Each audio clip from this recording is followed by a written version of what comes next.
Some wounds never received an apology, yet they still followed you into every quiet room. They shaped the way you trust, the way you speak to yourself, the way your body becomes tense when nothing is wrong. And when the world grows silent at night, they return, not always as clear memories, but as heaviness, doubt, anger, fear, and thoughts you cannot seem to turn off. You learned to continue without answers, to smile without closure, to forgive before you were ready, to carry pain as though it were your responsibility to make it disappear. But surviving something does not always mean it has left you. Sometimes the mind keeps repeating the injury because it is still waiting for the safety, understanding, and kindness it never received. There is a part of you that is tired of waiting, not for revenge, not for an explanation, not even for the words you deserved to hear. It is waiting for permission to finally release what happened, to stop allowing another person's silence to control your peace, to stop reopening a wound just because no one admitted they caused it. The Stoics understood that we cannot force others to become honest, remorseful, or kind, but we can choose what their actions are allowed to become inside us. We can observe the pain without building a home inside it. We can separate what was done to us from who we are. And we can slowly return the mind to a place where the past no longer decides how tonight will feel. Tonight, that is what this sleep meditation is for. 4 hours to loosen the grip of old memories. 4 hours to calm the thoughts that were never given closure. 4 hours to release the mental damage no one ever apologized for. And begin giving yourself the peace they could not give you. And as the mind begins to loosen its grip on the past, one difficult truth rises quietly to the surface. The apology you deserved may never come. That realization can hurt more than the original wound, because somewhere inside, you may still be waiting for the person who harmed you to finally understand what they did. You may be waiting for them to admit that they were wrong, to recognize the nights you lost, the confidence they damaged, or the fear they placed inside you. You may believe that once they say the right words, something inside you will finally settle. But what happens when they never say them? Some people avoid apologies because they cannot face themselves. Some rewrite the past so they can remain innocent in their own minds. Some know exactly what they did, but choose pride over honesty. Others offer weak words that protect their image without truly recognizing your pain. If your healing depends on their courage, you may remain trapped by a person who has already taken too much from you. This is where Stoic wisdom becomes deeply personal. The Stoics did not teach that pain should be denied. They did not ask you to pretend that betrayal, neglect, cruelty, or humiliation meant nothing. They taught that peace begins when you stop placing your inner life in the hands of people you cannot control. You cannot control whether someone feels sorry. You cannot force them to understand your experience. You cannot make them return to the past with honesty. But you can decide whether their silence will continue to rule your present. Waiting for an apology may seem like waiting for justice, but over time, it can become another form of surrender. Each day you wait, you quietly tell yourself that the person who hurt you still holds the key to your freedom.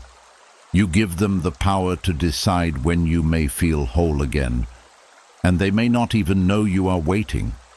Healing begins when you take that key back. This does not mean saying that what happened was acceptable. It does not mean protecting the person from responsibility. It means refusing to make your peace dependent on their confession. You can name the harm clearly without waiting for them to agree. You can trust what you experienced without needing them to confirm it. You can honor your pain without turning it into a permanent identity. There is strength in saying, "I know what happened to me, and I no longer need the person who caused it to explain it." For a long time, you may have believed that an apology would repair your self-worth. Perhaps their words made you feel small, foolish, unwanted, difficult, or unlovable. You may still hope they will return and correct the message they left inside you. But the person who planted the wound is not always capable of removing it. That work may now belong to you. You begin by separating their behavior from your value. Someone's inability to love you properly does not prove that you are hard to love. Their dishonesty does not mean you were foolish for trusting. Their cruelty does not mean you were weak. Their refusal to apologize does not make your pain less real. It only reveals the limits of their character. Marcus Aurelius reminded himself that other people act according to their own understanding. This was not an excuse for harmful behavior. It was a way of seeing clearly. People often act from fear, selfishness, pride, ignorance, or emotional weakness. When you understand this, you stop treating their actions as a final judgment about who you are. You see that the wound came through them, but it does not have to become you. An apology may explain the past, but it cannot return the years you spent doubting yourself. It cannot erase every moment you stayed silent. It cannot rebuild your life for you. Even when an apology comes, healing still requires your participation. The words may open a door, but you are still the one who must walk through it. So why remain outside that door until someone else arrives? You can begin now. You can begin by allowing yourself to feel what you once had to hide. Anger may appear. Sadness may rise. There may be grief for the person you were before the damage, or for the relationship you believed you had. These feelings are not signs that you are failing. They are signs that your mind is finally processing what it was once forced to carry. Do not rush to silence them. Let them move through you without letting them command you. The Stoic path is not emotional numbness.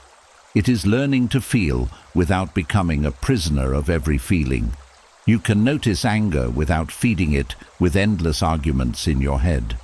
You can feel sadness without deciding that your life will always be sad. You can remember what happened without returning to the same moment as though it is happening again. A memory is not a present danger. The mind often repeats painful events because it believes repetition will produce a different ending. It creates conversations in which the person finally admits everything. It prepares perfect words you wish you had spoken. It builds scenes where justice arrives exactly as it should have. But these private trials rarely bring peace. They keep the wound active. They ask your body to relive an event that is already over. When those conversations return tonight, do not fight them. Simply recognize them. Say quietly, "This is my mind searching for an ending." Then give it a new ending. The new ending is not their apology. It is your decision to stop waiting. It is your decision to believe yourself, to protect yourself now, to set boundaries that your younger self did not know how to set, to speak with kindness to the part of you that survived without support, to stop asking the person who caused confusion to become the source of your clarity. Closure is not always a conversation. Sometimes closure is a choice repeated every day. It is choosing not to check whether they have changed, choosing not to rehearse what you would say if they returned, choosing not to build your future around a moment of recognition that may never happen, choosing to invest your energy in people who can meet you with honesty now. There may still be days when you want the apology. That does not mean you have gone backward. Healing is not the absence of longing. It is the ability to feel that longing without allowing it to control your direction. You can wish they had apologized and still move forward. You can believe they owe you an apology and still stop collecting the debt. Because carrying that debt inside you does not punish them. It only keeps your heart tied to the unpaid account. Releasing it does not mean they are forgiven in the way they want. It means you are no longer willing to spend another night paying for what they did. Your healing is not a reward they must approve. It is not a gift they must give. It is a quiet act of self-respect. Tonight, let the missing apology remain missing. Let the silence belong to them. Let the healing belong to you. You do not need their words to begin returning to yourself. You do not need their regret to rebuild your peace. You do not need them to understand the damage before you decide that the damage will not shape the rest of your life. The apology may never come, but your freedom can. And once you stop waiting for another person to unlock your healing, a deeper question begins to rise.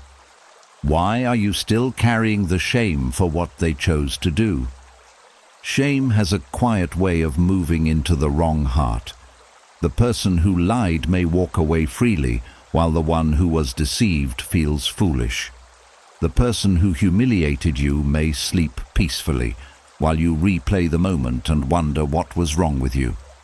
The one who crossed the line may protect their image, while you hide your pain as though you were the one who should feel embarrassed. This is how shame becomes misplaced. It does not always arrive because you did something wrong. Sometimes it is handed to you by someone who refused to carry the truth about themselves. They place the weight in your hands, then leave you believing it belongs there. The Stoic path asks you to examine that weight carefully. Not every painful feeling is proof of guilt. Not every harsh judgment inside your mind is telling the truth. Sometimes shame is only an old message repeated so often that it began to sound like your own voice. Perhaps someone treated you badly and then blamed your reaction. Perhaps they ignored your boundaries and called you difficult when you protested. Perhaps they betrayed your trust, then made you feel weak for being hurt. Perhaps you were too young, too dependent, too frightened, or too confused to defend yourself. Yet years later, you still look back and ask why you did not act differently. But you are judging your past self with knowledge and strength that your past self did not yet have. That is not fairness. That is punishment. The person you were then could only respond with the understanding, resources, and courage available at that time. You may have stayed silent because silence felt safer. You may have agreed because resistance seemed dangerous. You may have returned because loneliness frightened you. You may have believed their words because trust had not yet taught you caution. None of this makes you responsible for another person's harmful choice. Responsibility belongs where the choice was made. This is the Stoic art of returning shame to its rightful owner. It does not require revenge. It does not demand that you confront anyone. It begins with an honest inner separation between what belonged to you and what belonged to them. Their dishonesty belongs to them. Their cruelty belongs to them. Their manipulation belongs to them. Their refusal to protect, respect, or value you belongs to them. Your pain may be yours to heal, but the cause of that pain is not automatically yours to carry as a personal defect. That difference matters. Many people confuse being affected with being guilty. They think, if this still hurts me, something must be wrong with me. But pain is not a confession. A wound does not prove weakness. It proves that something reached a tender place. Even the strongest person can be wounded by someone they trusted. In fact, trust is often the doorway through which the deepest injuries enter. You were not foolish because you expected honesty from someone close to you. You were acting from the belief that care should be safe. Their failure to honor that belief does not turn your trust into a crime. Shame often grows when a painful event becomes linked to identity. Instead of saying, "I was mistreated," you begin to think, "I am someone who deserves mistreatment." Instead of saying, "I made a choice I regret," you tell yourself, "I am a failure." Instead of recognizing that someone used your kindness, you decide your kindness was stupidity. This is how one experience begins to define the whole person. The Stoics taught the importance of accurate judgment. They believed that suffering often grows when the mind adds a false conclusion to an event. The event may be painful, but the meaning you attach to it can make the pain much heavier. Something happened to you. That is the event. You are damaged beyond repair. That is a judgment. You trusted the wrong person. That is the event. You can never trust your own judgment again. That is a judgment. You were treated as though you had no value. That is the event. You truly have no value. That is a judgment. The event deserves honesty. The judgment deserves examination. Ask yourself whose voice first taught you to speak about yourself with such cruelty. Was it truly your voice, or did someone repeat the same message until you began carrying it for them? A child may accept blame because children often assume adults are right. A partner may accept blame because they want to save the relationship. A friend may accept blame because losing the friendship feels unbearable. An employee may remain silent because survival depends on keeping the job. Years later, the situation may be over, but the shame remains. It continues speaking after the person is gone. Tonight, you can begin changing that. When the old voice says, "You should have known better," answer with truth. "I knew only what I knew then." When it says, "You allowed it," answer, "I was trying to survive with the choices I believed I had." When it says, "You were weak," answer, "I endured something difficult and I am still here." When it says, "People will judge you," answer, "Their judgment does not decide my character." This is not empty comfort. It is a correction of the record. Returning shame does not mean refusing all responsibility. Stoicism asks for honesty, not innocence at any cost. There may be choices you now understand were unwise. There may be moments when fear caused you to hurt someone else. There may be things you need to repair, learn from, or change. But healthy responsibility is specific. Shame is total. Responsibility says, "I made a mistake." Shame says, "I am the mistake." Responsibility leads toward growth. Shame keeps you hiding. Responsibility asks what can be repaired. Shame says nothing inside you is worth saving. The Stoic mind does not deny mistakes, but it refuses to turn them into a permanent identity. You can admit what was yours without accepting what was never yours. You can learn from your choices without carrying another person's wrongdoing as proof that you are unworthy. This balance brings freedom. There is also shame that comes from not being believed. You may have spoken honestly and watched someone question your memory. You may have explained your pain and heard that you were too sensitive. You may have finally told the truth, only to see others protect the person who caused the harm. That rejection can make you doubt yourself. But truth does not become false because someone refuses to face it. People often reject uncomfortable truths because accepting them would disturb the world they prefer. They may have to change how they see a loved one. They may have to admit that they ignored warning signs. They may have to question their own choices.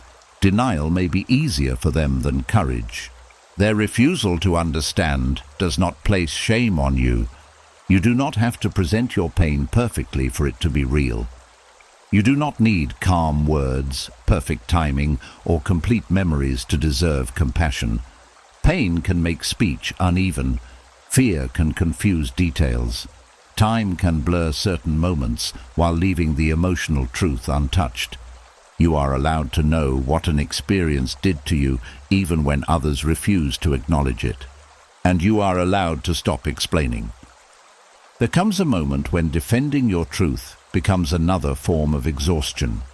You repeat the story, search for better words, and hope the next explanation will finally make them understand. But people committed to misunderstanding, you can turn every explanation into another trial. The Stoic response is not to shout more loudly. It is to stop placing your dignity before an unfair court. You know what you lived through. You know what it cost. You know the work it has taken to continue. Let that knowledge become steady inside you. Shame survives through secrecy and isolation. It tells you that if people truly knew you, they would leave. It makes you hide parts of your history, your emotions, and your needs. Yet what shame fears most is clear, compassionate understanding. When you look at your past without disgust, shame begins to weaken. Try looking at the person you were as you would look at someone you deeply care about. Would you speak to them with the same harshness? Would you blame them for being frightened? Would you mock them for wanting love? Would you call them foolish for hoping someone would change? Or would you recognize a human being doing the best they could while carrying more than anyone could see? Offer yourself that same fairness. This does not change what happened. It changes who continues to be punished for it. The person who caused the wound may never carry the shame they deserve. Life does not always distribute remorse fairly, but you do not need to keep carrying it simply because they refused. Set it down. Return the blame for deliberate cruelty to the one who chose cruelty. Return the dishonor of betrayal to the one who betrayed. Return the disgrace of manipulation to the one who manipulated. Return the failure of love to the one who was unwilling to love with honesty. Keep only what can help you grow. Keep the wisdom. Keep the boundary. Keep the clearer vision. Keep the compassion you gained for others who suffer quietly. But let the shame go back to where it began. Tonight you do not have to hide from your own memory. You do not have to shrink beneath a judgment that never belonged to you. You do not have to remain embarrassed by the ways you survived. What they did speaks about their character. How you heal will speak about yours. And as that borrowed shame finally begins to leave your hands, another burden may still remain, the painful hope that justice will one day arrive and make everything feel fair. And once the shame has been returned to where it belongs, another pain often remains. It is the pain of knowing that the person who caused the damage may never face the truth of what they did. That is a different kind of grief. You may have hoped that one day everything would become clear, that the lies would be exposed, that the people who doubted you would finally understand, that the person who harmed you would lose the respect they protected so carefully. Somewhere inside you may still be waiting for life to balance the scale. But what happens when it does not? Some people cause deep pain and continue living as though nothing happened. They laugh, succeed, build new relationships, and tell their version of the story with confidence. Meanwhile, the person they wounded is left carrying questions, rebuilding trust, and trying to understand why the world did not stop to recognize what was wrong. This can make the injury feel even larger. The first wound came from what they did. The second wound comes from watching justice fail to arrive in the form you expected. The Stoics understood that the world does not always reward goodness quickly or punish wrongdoing where we can see it. They did not pretend that life was perfectly fair. They knew that honest people could suffer, selfish people could prosper, and truth could remain hidden for a long time. Their answer was not to deny the unfairness. Their answer was to stop allowing unfairness to destroy the person who could still choose how to live. That is where grieving begins. You are not only grieving the harm, you may also be grieving the fair ending you believed should follow it. You are grieving the confession that never came. You are grieving the support you expected from others. You are grieving the moment when everyone would finally see what you saw. You are grieving the hope that consequences would make the past feel repaired. This grief is real because justice is not a small desire. It is one of the deepest needs of the human heart. When someone harms you, the mind wants order restored. It wants the wrong to be named, the innocent to be protected, and the responsible person to carry the weight of their actions. When none of that happens, the mind can remain restless for years. It keeps watching. It looks for signs that the person is finally suffering. It listens for news of their failure. It compares their life with yours. It hopes that some hidden law of the universe will eventually produce the exact punishment that seems fitting. This waiting may feel like loyalty to the truth, but it can slowly become loyalty to the wound. Your attention remains attached to the person. Your peace rises and falls according to what happens in their life. Their success feels like an insult. Their happiness feels like proof that the world has forgotten you. But their visible life does not tell you everything. You cannot fully know what exists inside another person. You cannot see the condition of their character, the quality of their relationships, the fear beneath their pride, or the private emptiness they may carry. A person may appear to escape consequences while becoming more dishonest, more isolated, and less capable of real peace. The Stoics believed that a corrupted character is already a serious loss. A person who chooses cruelty damages their own ability to live with wisdom. A person who lies repeatedly weakens their relationship with truth.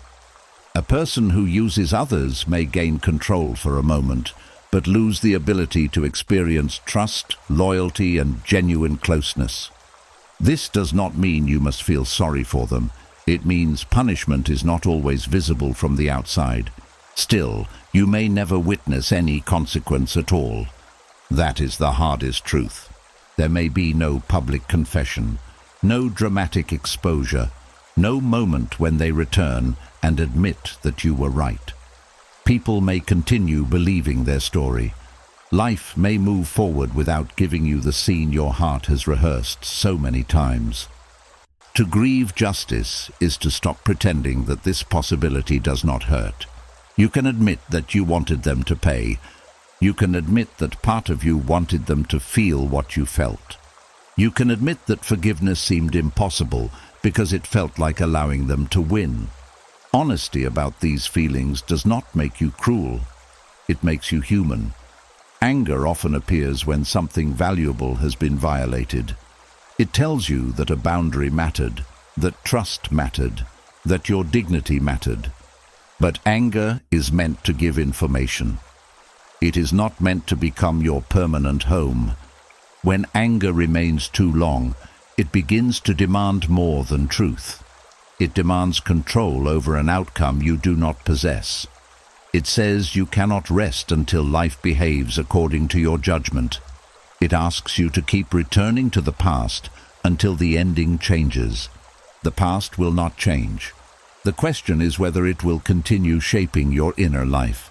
Stoicism teaches a difficult separation. There is what should happen, and there is what you can control. The wrong should be recognized. The person should take responsibility. The truth should be respected. But you cannot build peace only on what should happen. You must also stand within what is possible now. You can speak the truth when it is safe and useful.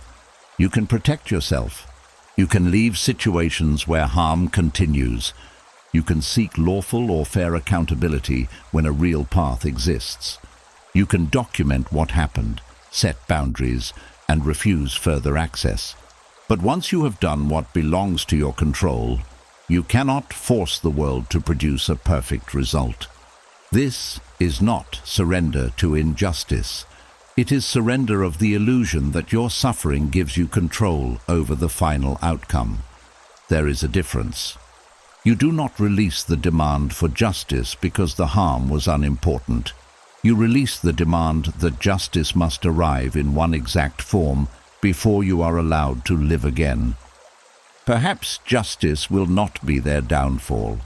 Perhaps justice will be your refusal to become like them. Perhaps it will be the boundaries you now protect. Perhaps it will be the fact that their actions no longer decide how you see yourself. Perhaps it will be the safe life you build after they tried to make you feel powerless. This is not the justice your wounded heart first wanted. It is quieter, It does not always feel dramatic or satisfying, but it returns something valuable to you. It returns your direction. For a long time, you may have believed that moving forward would excuse what happened. You may have feared that feeling happy again would mean the wound did not matter. You may have held on to anger because it seemed like the only witness that remained. But your pain does not need to stay active to prove that the wrong was real. A scar does not deny the wound. It shows that healing happened after it. You are allowed to recover even when the record was never corrected. You are allowed to laugh without betraying the person you were. You are allowed to build a good life in a world that failed to give you the ending you deserved. Your peace is not evidence that they were innocent. It is evidence that they no longer control the whole story. Grieving justice also means grieving the people who did not stand beside you. Sometimes the deepest disappointment does not come only from the person who caused the harm. It comes from the friend who stayed silent, the relative who protected appearances, the person who said they understood but continued treating the one who hurt you as though nothing happened. You may have expected loyalty and received comfort without courage. That loss deserves to be named. You may need to accept that some people will choose convenience over truth. They may avoid taking a side because the truth would require them to change. They may call their silence neutrality, even when their silence protects the stronger person.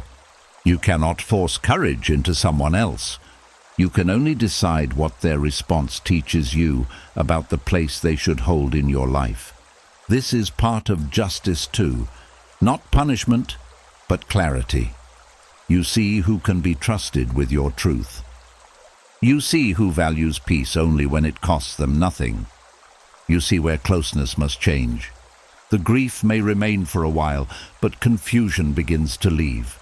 Tonight, let yourself mourn the courtroom that never opened, the witnesses who never spoke, and the verdict that never came. Do not shame yourself for wanting fairness. Do not force yourself to call the situation acceptable. Simply recognize that you have waited long enough at the door of an outcome you cannot command. You can honor the truth without living inside the trial. You can remember without investigating the past every night. You can believe that what happened was wrong without allowing the wrong to become the center of your future. Justice may arrive in ways you never witness. It may arrive later than you expected, or it may never appear in a form that feels complete. But your life does not have to remain unfinished because the ending was unfair. Let the unanswered part remain unanswered. Let the truth stay true, even without applause. Let your character become the place where order is restored. And as you stop waiting for the world to balance every scale, you may finally notice another chain that has kept you tied to the pain. The belief that understanding why they hurt you will somehow make you free. And when you stop demanding that life deliver the justice you were denied, you may notice something strange. Your mind says the danger is over, but your body still acts as though it is coming back.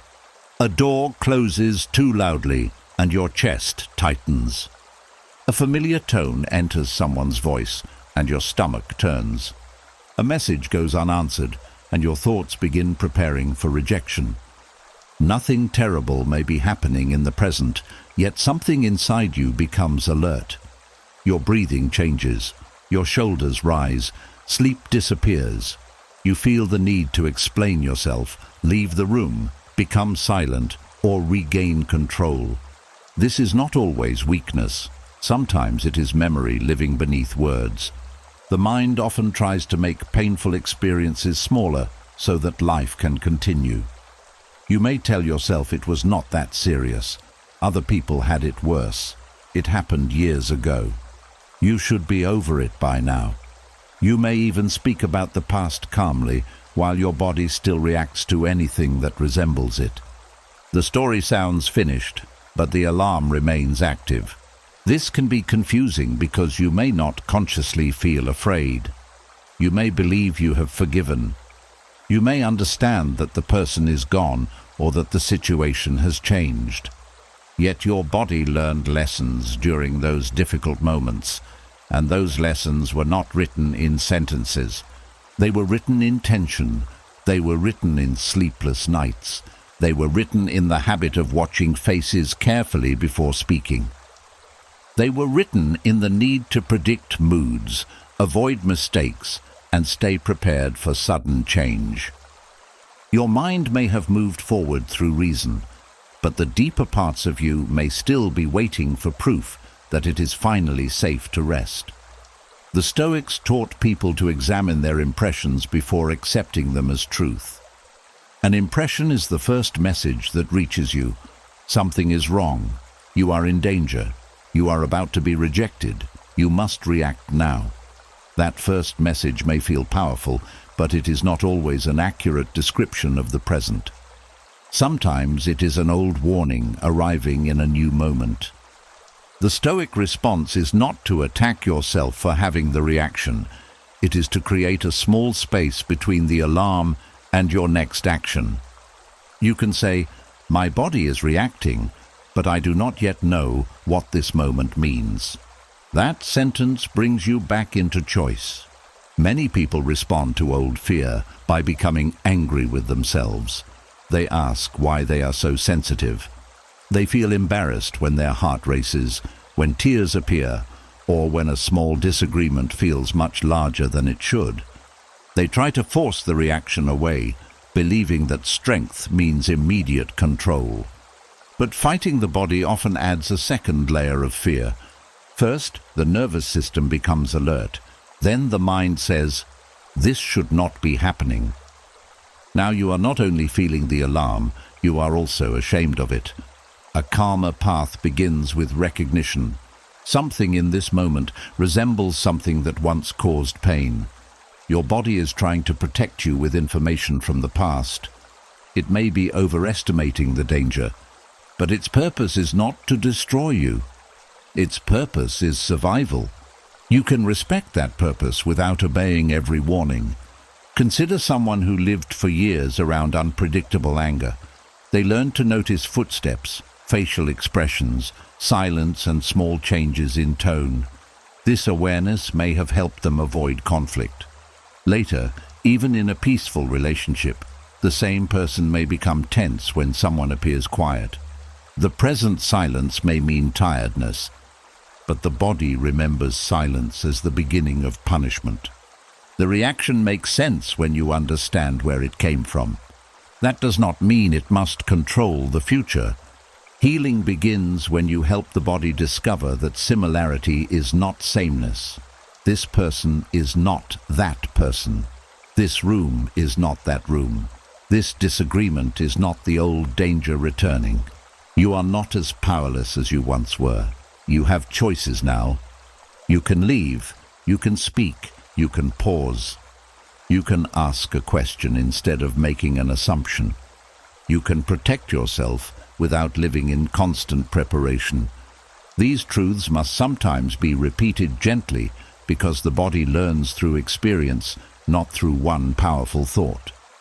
You may understand something clearly on Monday and still react strongly on Tuesday. That does not mean the understanding failed. It means new safety often needs time to become familiar. The Stoic practice of returning to the present can help here, not by pretending the past never happened, but by noticing what is actually around you now. Feel the bed supporting your weight. Notice the temperature of the room. Listen for the quietest sound you can hear. Allow your jaw to soften. Let your hands rest without gripping anything. These simple actions send a different message inward. They say that in this moment, there is no argument to win, no mood to manage, and no threat to predict. You are here. The memory is there. They are not the same place. Your body may also remember through habits that once seemed like personality. You may call yourself independent when you are actually afraid to depend on anyone. You may call yourself easygoing because expressing needs once caused conflict. You may believe you dislike closeness when closeness has often felt unsafe. These patterns are not proof that something is wrong with you. They may be intelligent adaptations that continued beyond the conditions that created them. What protected you once can limit you later. Stoicism invites honest self-observation without cruelty. You do not condemn the habit. You ask whether it still serves the life you are trying to build. Does staying silent protect your peace, or does it keep you unseen? Does doing everything alone preserve your freedom, or does it prevent real support? Does expecting disappointment make you wise, or does it make every kind person pay for someone else's behavior? These are not questions meant to blame you. They help you separate protection from imprisonment. There may also be times when your body becomes tired without an obvious reason. Constant alertness consumes energy. Watching people closely, preparing for problems, and controlling every detail can make rest feel impossible, even when you are physically still. You may lie in bed while your mind searches through unfinished conversations, tomorrow's risks, and mistakes from years ago. The body remains ready because it believes sleep means lowering its guard. For someone who learned that danger could arrive without warning, relaxation may feel unfamiliar. That is why rest cannot always be commanded. It must be permitted. Tonight, do not order yourself to calm down. Offer calmness as an invitation. You can say, "Nothing needs to be solved in this moment." You can say, "I am allowed to stop watching." You can say, "Rest is not carelessness."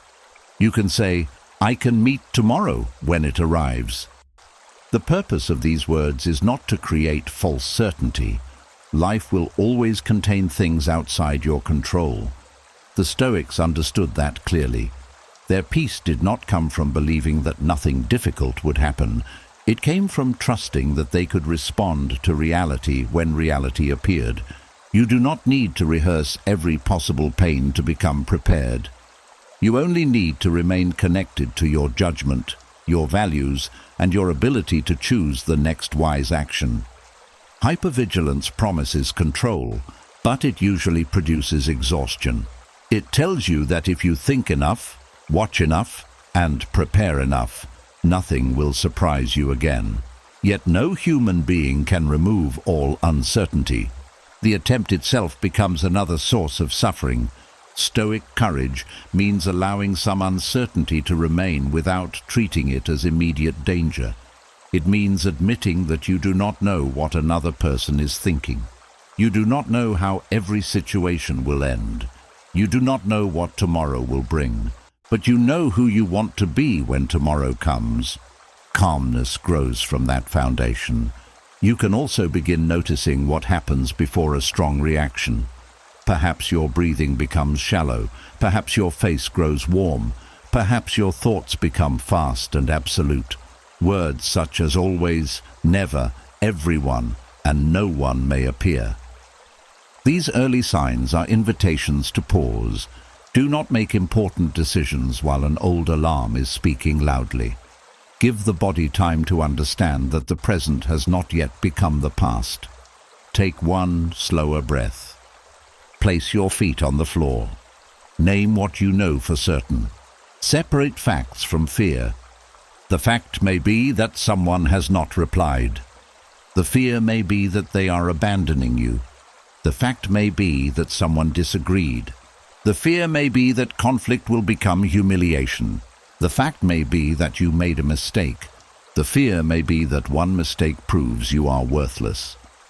When facts and fears are mixed together, the old wound seems to return. When they are separated, you can respond to what is actually happening. This is the quiet discipline of healing. You are not erasing memory. You are teaching memory where it belongs. The past can offer wisdom without controlling the entire nervous system. It can teach you to notice warning signs, value consistency, and protect your boundaries. But it does not need to turn every uncertainty into a threat. Your body deserves the chance to learn more than survival. It can learn ease. It can learn safe connection. It can learn that disagreement does not always lead to rejection. It can learn that silence is sometimes only silence. It can learn that rest is possible without permission from the people who once kept you afraid. Tonight, when tension rises, do not ask, "What is wrong with me?" Ask, "What is my body trying to protect me from?" Then remind it gently that the old moment has ended. You are no longer trapped inside the first reaction. You are the one who can observe it, question it, and choose what happens next. Your mind may have minimized the pain because it needed to continue. Your body remembered because it wanted to keep you alive. Now both parts of you can learn a new truth. You survived. You are here. And you no longer need to remain on guard against a moment that has already passed. And once your body begins to understand that the danger is no longer happening, another truth becomes possible to face. What happened to you was real, but it does not have the right to decide everything that comes next. Pain often leaves behind more than memories. It can change the way you see people, the way you respond to love, the way you speak to yourself, and the kind of future you believe is available to you. A single season of betrayal can make trust feel foolish. Years of criticism can make confidence feel unnatural. Repeated rejection can make you expect loss before anything good has even begun. This is how damage tries to become destiny. It whispers that because something shaped you deeply, it must control you permanently. It tells you that the future will only repeat the past in a different form. It takes an old wound and presents it as a prophecy. But a wound is not a prophecy. What happened may explain some of your fears, but it does not have to command them. It may explain why you hesitate, why you overthink, why you protect yourself so quickly, or why peace feels unfamiliar. Explanation is important because it brings understanding. But understanding should not become a prison. You are more than the event that changed you. The Stoics believed that life places many things outside our control.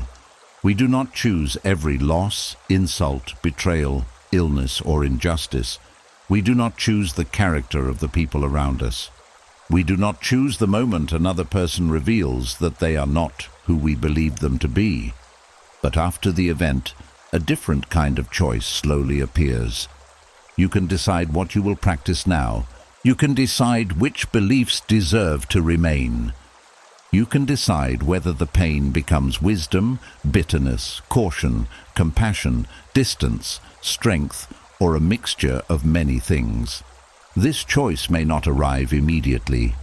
In the beginning, survival often comes before reflection.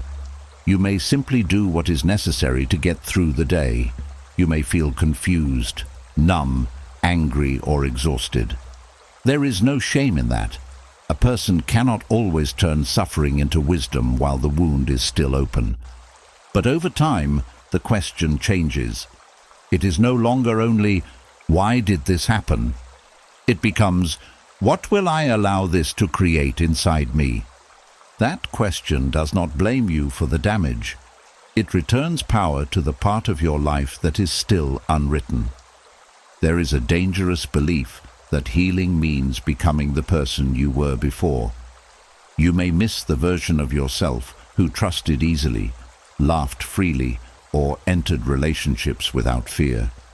You may believe that recovery will be complete only when you feel exactly as you once did. But healing does not always take you backward. Sometimes it creates a person who is different, but not lesser. You may become more careful without becoming closed. You may become more observant without becoming suspicious of everyone. You may become more protective of your time without losing kindness. You may learn to trust slowly, speak clearly, and leave sooner when respect disappears. The future does not need to restore your innocence. It can give you discernment. Damage owns the future when it is allowed to make every decision. It owns the future when one dishonest person convinces you that no one can be trusted. It owns the future when one failure becomes proof that you should never try again. It owns the future when one period of helplessness makes you believe you will always be powerless. The past becomes too powerful when it is treated as the only evidence available. Yes, someone abandoned you, but someone else may stay. Yes, someone used your honesty against you, but another person may protect what you share. Yes, one door closed painfully, but that does not mean every door is hiding the same room. The Stoic mind looks at reality as it is, not only through the fear created by what once happened. This requires courage because fear often feels safer than hope. Fear promises protection. It says that if you expect the worst, you will never be surprised again. But expecting pain does not prevent pain. It only causes you to experience it before it arrives.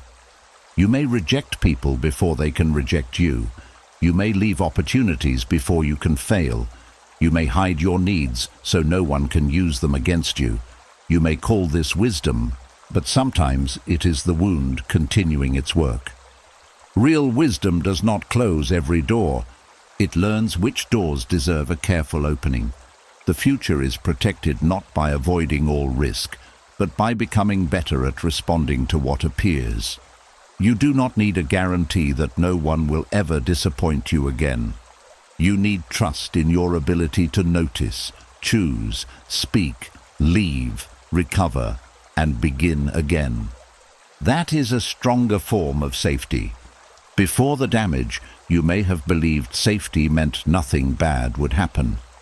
After healing, safety can mean knowing that even when difficulty comes, you will not abandon yourself. You will listen when something feels wrong. You will not explain away repeated disrespect. You will not sacrifice your peace to keep someone comfortable. You will not remain in places where your dignity is treated as a problem. These promises matter because the deepest fear is not always that another person will hurt you. Sometimes it is the fear that you will ignore yourself again. Rebuilding the future begins with becoming someone you can trust. This happens through small acts. You keep a promise to rest when you are tired. You speak honestly when something bothers you. You stop saying yes when your whole body is saying no. You allow yourself to change your mind when new truth appears. Each act tells your inner world, I am no longer leaving you alone in difficult moments. That message can be more healing than confidence. Confidence says, nothing will go wrong. Self-trust says, if something goes wrong, I will respond. The Stoics did not build peace on the hope that life would become gentle. They built it on the belief that character could become steady. They understood that the future would contain uncertainty, but uncertainty did not remove the ability to live wisely. You may not control who enters your life, but you can control how long dishonesty remains welcome. You may not control whether a plan succeeds, but you can control whether failure becomes a teacher or a final judgment. You may not control what memories return at night, but you can control whether you treat them as commands. This is where the future begins to open. It opens when you stop asking the past for permission to live differently. Perhaps you were taught that love must be earned through exhaustion. The future can teach you that real care does not require constant proving. Perhaps you were taught that speaking up leads to punishment. The future can show you that healthy people do not fear honest communication. Perhaps you were taught that your needs were a burden. The future can introduce you to relationships where your needs are heard without shame, but you must allow new evidence to reach you. Sometimes people become so loyal to their pain that they reject anything that challenges it. Kindness feels suspicious, stability feels boring, peace feels temporary. A respectful relationship may feel unfamiliar because chaos once felt normal. The nervous system may confuse familiar with safe. This is why a better future can feel uncomfortable at first. You may not know what to do when no one is criticizing you. You may feel restless when there is no conflict to solve. You may question people who treat you gently because you are waiting for the hidden price. Give yourself time. New experiences need repetition before they feel believable. Let someone be consistent more than once. Let a quiet day remain quiet without searching for danger. Let a compliment arrive without immediately arguing against it. Let support feel strange without pushing it away. You are not being asked to trust blindly. You are learning not to distrust automatically. The damage may also have altered your idea of what you deserve. After being treated poorly for a long time, basic respect can feel like a gift instead of a requirement. You may feel grateful for the smallest kindness and overlook the absence of deeper care. The future changes when your standard changes. Respect is not a reward. Honesty is not a luxury. Safety is not something you must earn by becoming easier to handle. You are allowed to choose people and places that do not require you to disappear. There will still be difficult days. Healing does not mean the past never touches you again. A smell, a date, a voice, or a certain situation may bring old feelings back. You may suddenly feel smaller, younger, or less secure than you did the day before. Do not mistake a returning feeling for a returning life. The feeling may be old. The person experiencing it is not. You now have awareness you did not have then. You have words, boundaries, choices, and experience. You may still feel the echo, but you are no longer standing in the original room. This is an important difference. Progress is not measured by never being affected. It is measured by how quickly you return to yourself. Perhaps the memory once controlled the entire week. Now it affects one evening. Perhaps criticism once silenced you completely. Now it hurts, but you still speak. Perhaps fear once stopped you from trying. Now it travels with you, but it no longer chooses the direction. This is healing in its honest form. It is not dramatic. It is often quiet and easy to miss. But every time you choose differently, the future becomes less owned by the past. Tonight, do not force yourself to prove that you are healed. You do not need to become fearless before you rest. Simply recognize that the damage is no longer the only truth about you. You were hurt, and you are still capable of love. You were misled, and you are still capable of wisdom. You were rejected, and you are still worthy of belonging. You were powerless in certain moments, and you are building power now. The past may remain part of your story. You do not need to erase it, deny it, or pretend it made you stronger in every way. Some things only hurt. Some losses never become beautiful, but they still do not own what has not happened yet. Tomorrow has not betrayed you. The people you have not met have not rejected you. The work you have not begun has not failed. The peace you have not experienced is not impossible simply because it is unfamiliar. The future is still open, and as you begin to see that the damage does not control every road ahead, you may become ready to face another hidden burden, the conversations that never happened, but continue repeating inside your mind.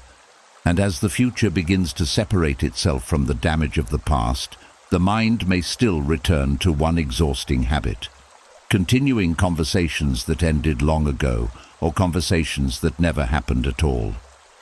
The room is quiet, but inside your head, someone is still speaking. You hear the accusation again. You prepare a better answer. You explain what you meant. You defend the choice you made. You finally say the words that fear, shock, or confusion kept hidden at the time. Then the scene starts again, with a different tone, a stronger argument, and a more satisfying ending. Minutes pass, sometimes hours. The other person is not there, yet your body responds as though the conversation is real. Your jaw tightens. Your breathing becomes shallow. Anger rises. Sleep moves farther away. This is one of the mind's most convincing traps. It creates an imaginary courtroom and promises that one more argument will bring closure. It tells you that if you find the perfect words, the memory will finally release you. But the perfect words cannot change a finished moment. These conversations often begin because something important was left unresolved. Perhaps you were interrupted before you could speak. Perhaps you froze when someone treated you unfairly. Perhaps you only understood the manipulation after the relationship ended. Perhaps you said too much, said too little, or walked away wishing you had responded differently. The mind dislikes unfinished experiences. It returns to them because it wants order. It wants the truth to be understood. It wants your dignity restored.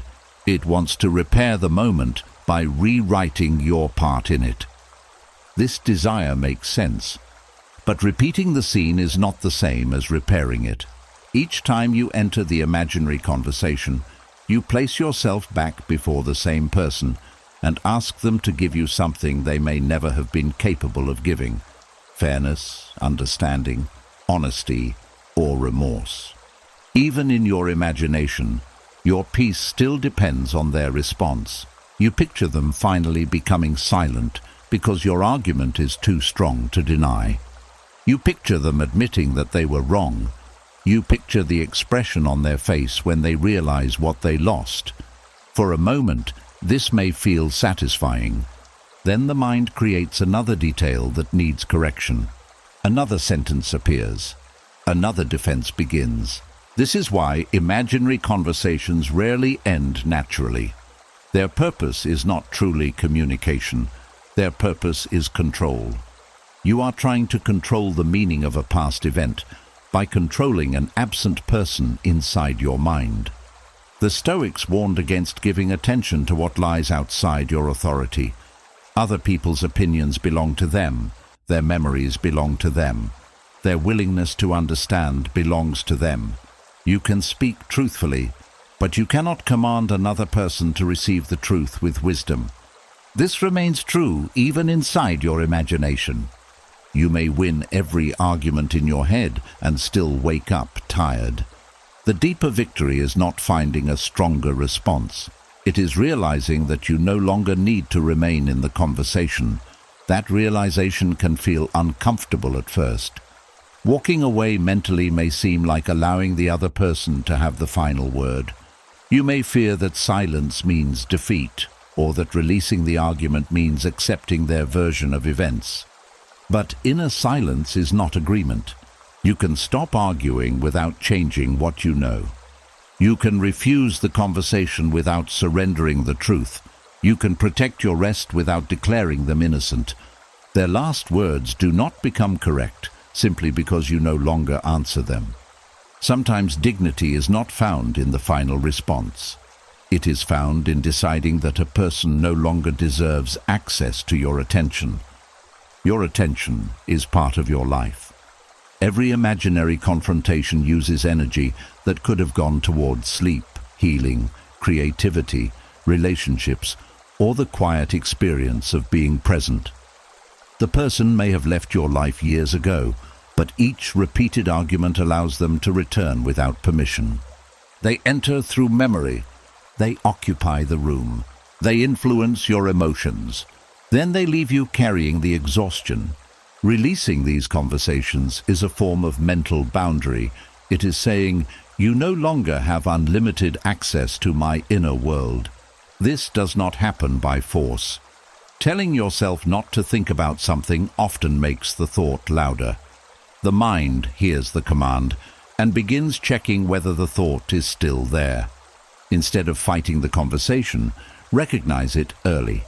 Notice the first sentence. Notice the face your mind creates.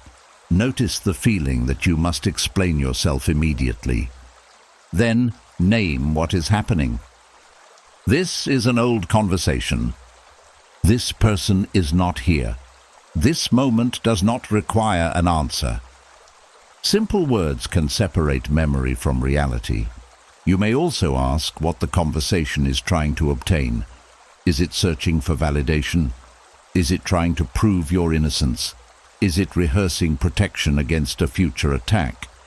Is it attempting to recover the power you lost in the original moment?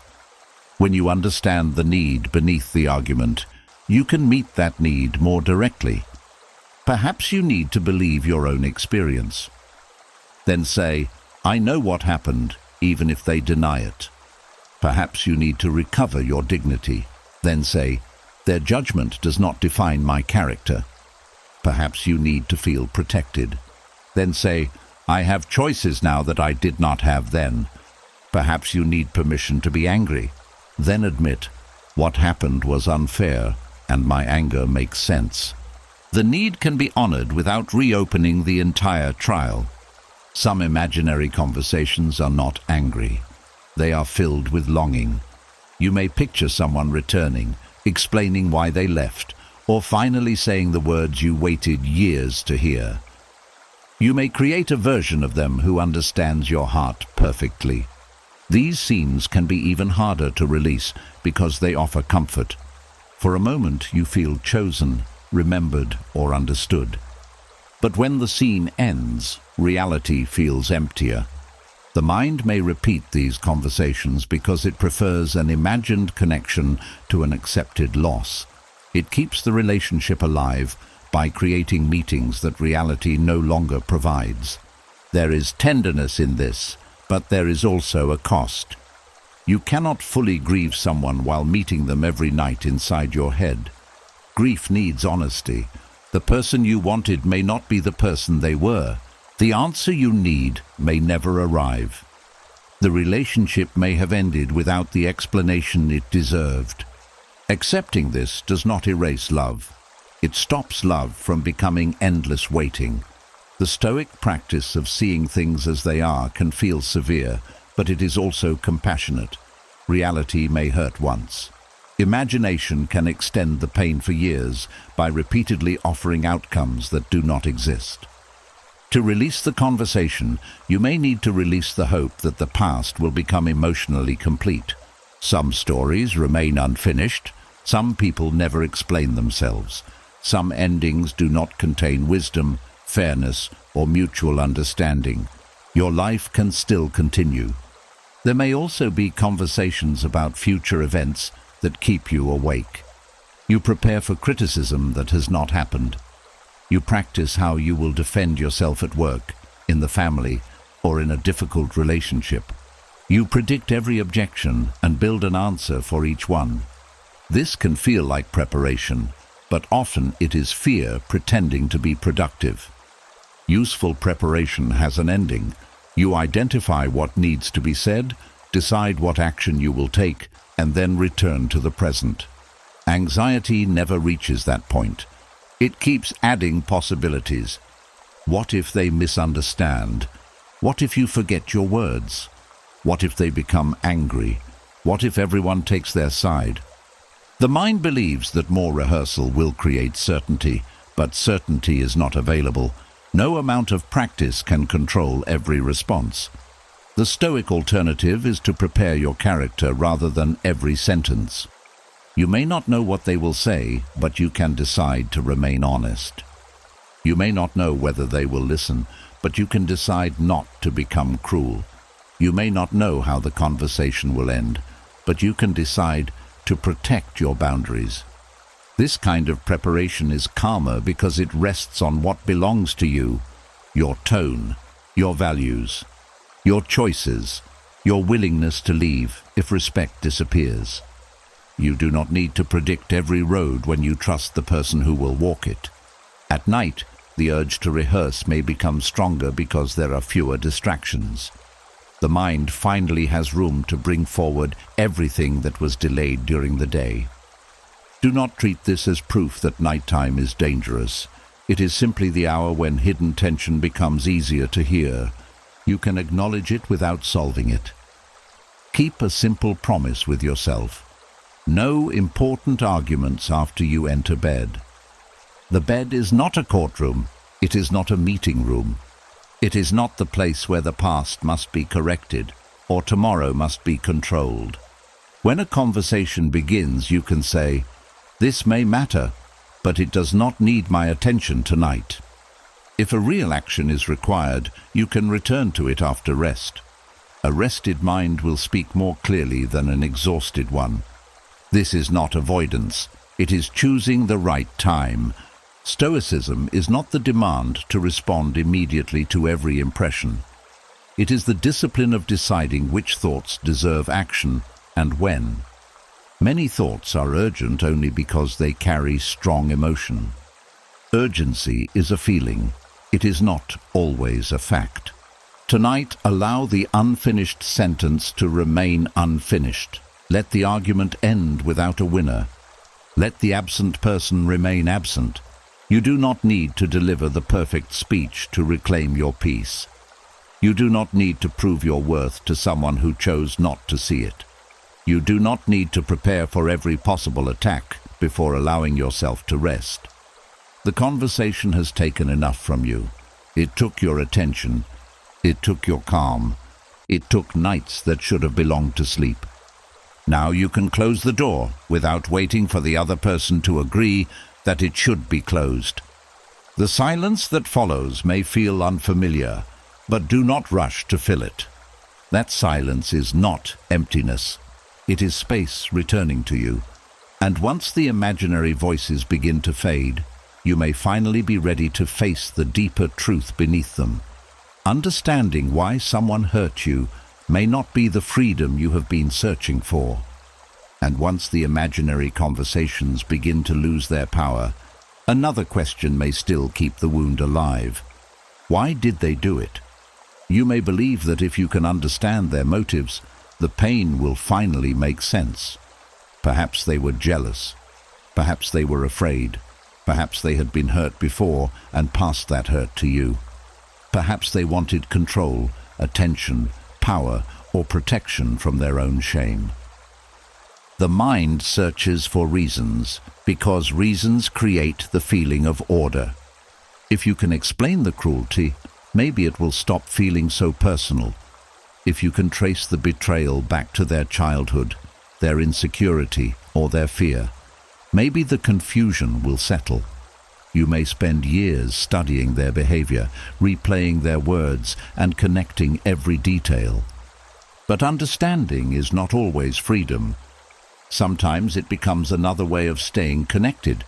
You continue thinking about them because there is still one more question to answer. You read about manipulation, emotional distance, fear of commitment, pride, trauma, and personality. Each answer brings temporary relief, but soon another question appears. Why did they choose you? Did they ever care? Did they know what they were doing? Do they treat everyone this way? Were the good moments real? The search becomes endless because you are trying to find an explanation large enough to make the pain acceptable. No explanation can do that. A reason may describe why someone acted badly. It does not remove the effect of what they did. Their difficult past may explain their fear, but it does not erase the fear they created in you.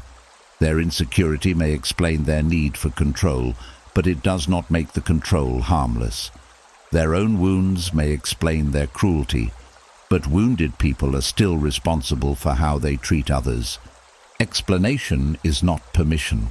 This is where Stoic wisdom brings the mind back to a simpler truth. You do not need to understand every hidden motive before you judge whether an action was harmful. You may never know what existed inside them. People do not always understand their own motives. They may give you one reason today and another tomorrow. They may create a story that protects their pride. They may deny what they clearly chose. They may even believe their own version because facing the truth would require more honesty than they possess. If they do not understand themselves, how could you solve them completely? You can spend your peace trying to answer a question that has no final answer. The Stoics cared deeply about clear judgment. They looked at actions, character, and what was within their control. They did not require access to another person's private thoughts before deciding how to respond. If someone repeatedly lies, the important truth is that they are not safe to trust. If someone punishes you for having boundaries, the important truth is that they do not respect your freedom. If someone disappears whenever responsibility appears, The important truth is that they are not dependable. If someone only becomes kind when they fear losing access to you, the important truth is that their kindness may not be stable. Their motive may be interesting, but their pattern is useful. Patterns help you make decisions. Motives often keep you waiting. You may continue giving chances because you understand where the behavior came from. You know they were neglected. You know they fear rejection. You know they never learned how to communicate. You know life was hard for them. Compassion can make you patient, but compassion without judgment can turn into self-abandonment. Understanding another person's pain does not require you to remain available for the damage that pain produces.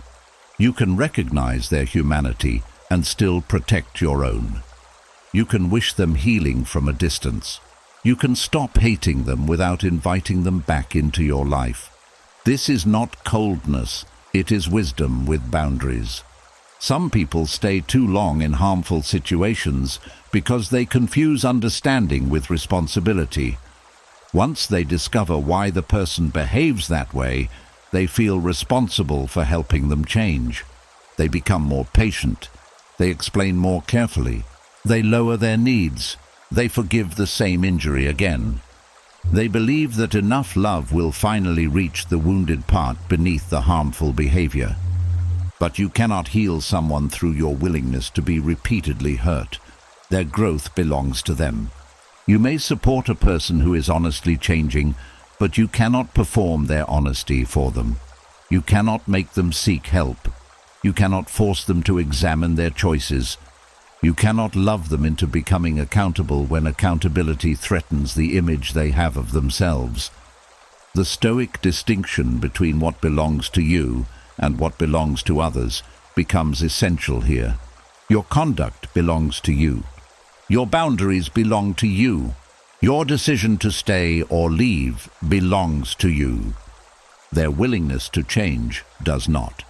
Their self-awareness does not. Their courage does not. Their healing does not. When you stop trying to solve their motives, you begin noticing your own needs again. For a long time, the question may have been, why are they like this? A more useful question is, what does being around this behavior do to me? Do you become anxious? Do you doubt your own memory? Do you feel that every conversation must be handled perfectly? Do you hide your needs to avoid conflict? Do you spend more time recovering from the relationship than enjoying it? These answers matter more than a perfect explanation of the other person. You do not need to prove that they are evil to admit that the relationship is harmful. This can be difficult because the mind often wants a clear villain before it allows distance. You may think they also had good qualities. They helped you sometimes. They could be warm, funny, generous, or deeply wounded.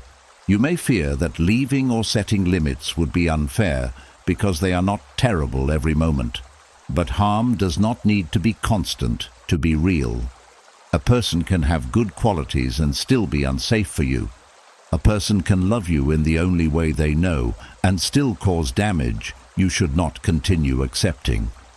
A person can be suffering and still be responsible. Human beings are complicated, but your boundaries do not need a simple story. You can say, I understand some of what shaped you, and I still cannot remain close to this behavior. That sentence holds compassion and self-respect at the same time. You may also search for motives because you want to know whether the harm was intentional. If they did not mean to hurt you, perhaps you feel you should not be so affected. If they did mean it, perhaps you believe your anger is finally justified. But intention and impact are not the same. A careless person may cause deep damage without planning it. A selfish person may focus so completely on their own needs that your pain barely enters their mind. A frightened person may act defensively and destroy trust without waking up that morning with a plan to betray you. The absence of cruel intention does not remove the need for repair. What matters is what happens after the harm becomes clear. Do they listen? Do they take responsibility? Do they change the behavior? Do they show concern for the effect on you? Or do they argue only about what they meant? Someone who cares about you will not hide forever behind intention. They will recognize that love must respond to impact. You do not need to remain trapped in a debate about whether they meant it. You can look at what they did after they knew. That often reveals more than any explanation. The search for motives can also become a hidden search for innocence. You may hope to discover that none of it was about you. You want proof that you were not too needy, too difficult, too trusting, or too easy to leave. But your innocence does not depend on their reason. Even if they misunderstood you, you are not required to accept cruelty. Even if you made mistakes, those mistakes do not justify manipulation. Even if the relationship had problems, you still deserved honesty. You do not need a complete understanding of their mind to protect the truth about your worth. Their motive is about their inner world. Your value belongs to yours. There is also a painful form of understanding that arrives when you realize they may have known exactly what they were doing. You may recognize that they used your kindness, studied your weaknesses, or chose words they knew would hurt. This recognition can bring anger and disbelief. You may ask how someone who knew you so well could use that knowledge against you. Do not stay too long inside that question. The answer may be simple and sad. Knowledge does not always create care. Some people use understanding to build closeness. Others use it to gain control. Their choice reveals their character. It does not reduce your intelligence or make your openness a mistake. Trust is not foolish because someone betrayed it. Kindness is not weakness because someone exploited it. Your good qualities did not cause their bad choices. The lesson is not to become colder than they were. The lesson is to become more discerning about where your warmth is placed. Stoicism does not ask you to stop understanding people. Understanding can protect you from taking every action personally. It can help you recognize patterns and leave resentment behind. But it becomes harmful when it is used to excuse what should be confronted or to keep you emotionally tied to someone who is no longer present. Understanding should serve wisdom. It should not replace it. You may understand that someone acted from fear and still decide that fear does not excuse dishonesty. You may understand that they were taught unhealthy habits and still refuse to live beneath those habits. You may understand that they struggle to love well and still accept that their struggle is not yours to carry. This is mature compassion. It sees the full person without abandoning the self. Tonight, you do not need to solve the mystery of who they were. You do not need to reach the hidden room inside their mind. You do not need to discover the exact moment they decided to hurt you. Let their motives remain partly unknown. Look instead at what is clear. You were affected. You learned something. You have choices now. You can carry wisdom forward without carrying the person with it. Freedom does not arrive when every question is answered. Sometimes it arrives when you finally stop asking a question that cannot give you back what was lost. Their motives belong to their story. Your healing belongs to yours. And as you release the need to understand them completely, you may begin to see the next truth more clearly. You have been punishing yourself for choices another person made. And once you stop searching for the hidden reason behind another person's behavior, a more painful truth may appear. You have been carrying consequences that belonged to them. They were cruel, but you became afraid to speak. They betrayed you, but you began doubting your judgment. They rejected you, but you started treating yourself as unworthy. They created the wound, yet you became the one who kept reopening it. This is how cruelty survives long after the cruel person is gone. It moves into your habits. It enters the way you speak to yourself. It changes what you believe you deserve. The person may no longer be present, but their voice continues through your own thoughts. You begin finishing the work they started. They criticized you, and now you criticize yourself before anyone else can. They ignored your needs, and now you ignore them too. They treated your feelings as inconvenient, and now you apologize whenever you feel too much. They made you believe love had to be earned, and now you exhaust yourself trying to prove that you are worth staying for. This is not healing. It is punishment continued in private. The Stoics believed that another person's character belongs to them, but your character belongs to you. Their actions may affect you deeply, but they do not have the right to decide how you will treat yourself afterward. That decision must slowly return to your hands. You may not have chosen what happened, but you can begin choosing what happens inside you now. This does not mean pretending that pain can be removed with one positive thought. Some injuries change the way the mind works for a long time. You may know that you are worthy and still feel unworthy. You may understand that the cruelty was not your fault and still hear the old blame rising at night. Healing is not always the immediate disappearance of the old voice. Sometimes healing is refusing to obey it. The voice says, "You are difficult." You answer, "I have needs." The voice says, "You should have been stronger." You answer, "I survived with the strength I had." The voice says, "No one will stay." You answer, "One person's choice cannot predict every future relationship." The voice says, "You caused this."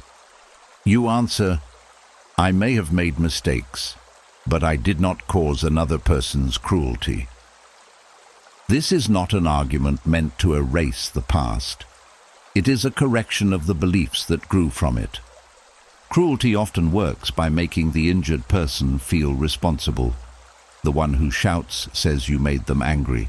The one who lies says you forced them to hide the truth. The one who humiliates says you are too sensitive.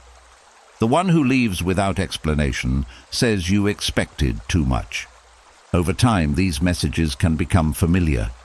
You begin examining yourself more than you examine what was done to you. You ask what you could have changed.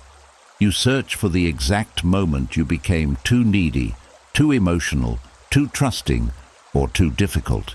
Self-examination can be useful when it leads to wisdom, but it becomes dangerous when it turns into endless self-accusation. There's a difference between learning from an experience and accepting blame for another person's choices. You may learn that you ignored warning signs. You may learn that you stayed too long. You may learn that fear made you accept less than you deserved. These lessons can protect you, but they do not mean you caused the betrayal, the manipulation, or the disrespect. A person can leave a door unlocked. That does not make the thief innocent.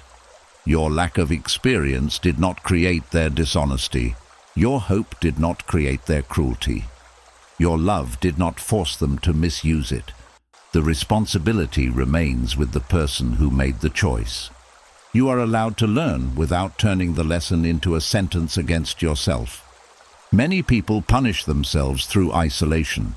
After being hurt, they pull away from everyone. They decide closeness is too dangerous. They stop sharing, stop trusting, and stop asking for help. At first, this may feel like protection. No one can betray what you do not reveal. No one can reject the need you never express. No one can leave the relationship you never begin. But slowly, protection becomes deprivation. The cruel person hurt you once. Then fear keeps you from receiving care for years. This gives the past more power than it deserves. Refusing self-punishment does not mean trusting everyone. It means refusing to make every new person pay for what one person did. You can be careful without becoming unreachable. You can take your time without closing your heart completely. You can observe consistency before offering deep trust. You can let people earn closeness through their actions. This is not weakness. It is mature protection. You may also punish yourself by denying joy. Part of you may believe that happiness is unsafe. Good moments can feel temporary. Laughter may be followed by guilt. Rest may feel undeserved. You may wait for the next problem because peace has disappointed you before. Cruelty teaches the nervous system that calmness cannot be trusted. But refusing joy does not prepare you for pain. It only removes the good from the days when pain is absent. The Stoics did not teach that pleasure should control life, but they understood the value of receiving what the present offers without demanding that it last forever. A peaceful morning does not need to promise a peaceful year before you are allowed to enjoy it. A kind conversation does not need to guarantee lifelong loyalty before it can matter. A quiet night does not need to erase every past night before it can become a place of rest. You do not honor your suffering by refusing relief. You honor it by allowing your life to contain more than suffering. Self-punishment can also appear through perfectionism. After being blamed or humiliated, you may try to become impossible to criticize. You check every detail. You rehearse every sentence. You work longer than necessary. You treat ordinary mistakes as proof that the cruel person was right about you. Perfection becomes an attempt to avoid another wound. But perfection cannot protect you from unkind people. A person committed to finding fault will always find something. If you change one thing, they will choose another. If you meet one expectation, they will move it. Your peace cannot depend on becoming flawless enough to escape someone else's judgment. The Stoic goal is not perfection. It is honest effort guided by reason and character. You can make a mistake without becoming a failure. You can misunderstand something without becoming foolish. You can disappoint someone without becoming cruel. You can be rejected without becoming worthless. A single event does not have the authority to define the whole person. You may also punish yourself by staying loyal to people who repeatedly harm you. You believe leaving would prove that you are selfish. You fear that distance makes you unkind. You tell yourself they had a difficult life, that they need you, or that no one else understands them. Compassion is valuable, but compassion that requires you to abandon yourself is not wisdom. The Stoics valued justice, and justice includes how you allow yourself to be treated. You are not practicing goodness when you continue offering access to someone who uses that access to injure you. Boundaries are not revenge. Distance is not hatred. Silence is not always cruelty.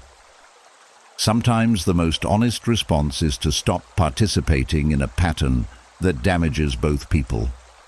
When you refuse to accept repeated harm, you are not punishing the other person. You are ending the punishment of yourself. There may be guilt when you begin doing this. You may feel guilty for saying no, guilty for resting, guilty for not explaining yourself again, guilty for choosing peace over another person's comfort. This guilt does not always mean you are doing something wrong.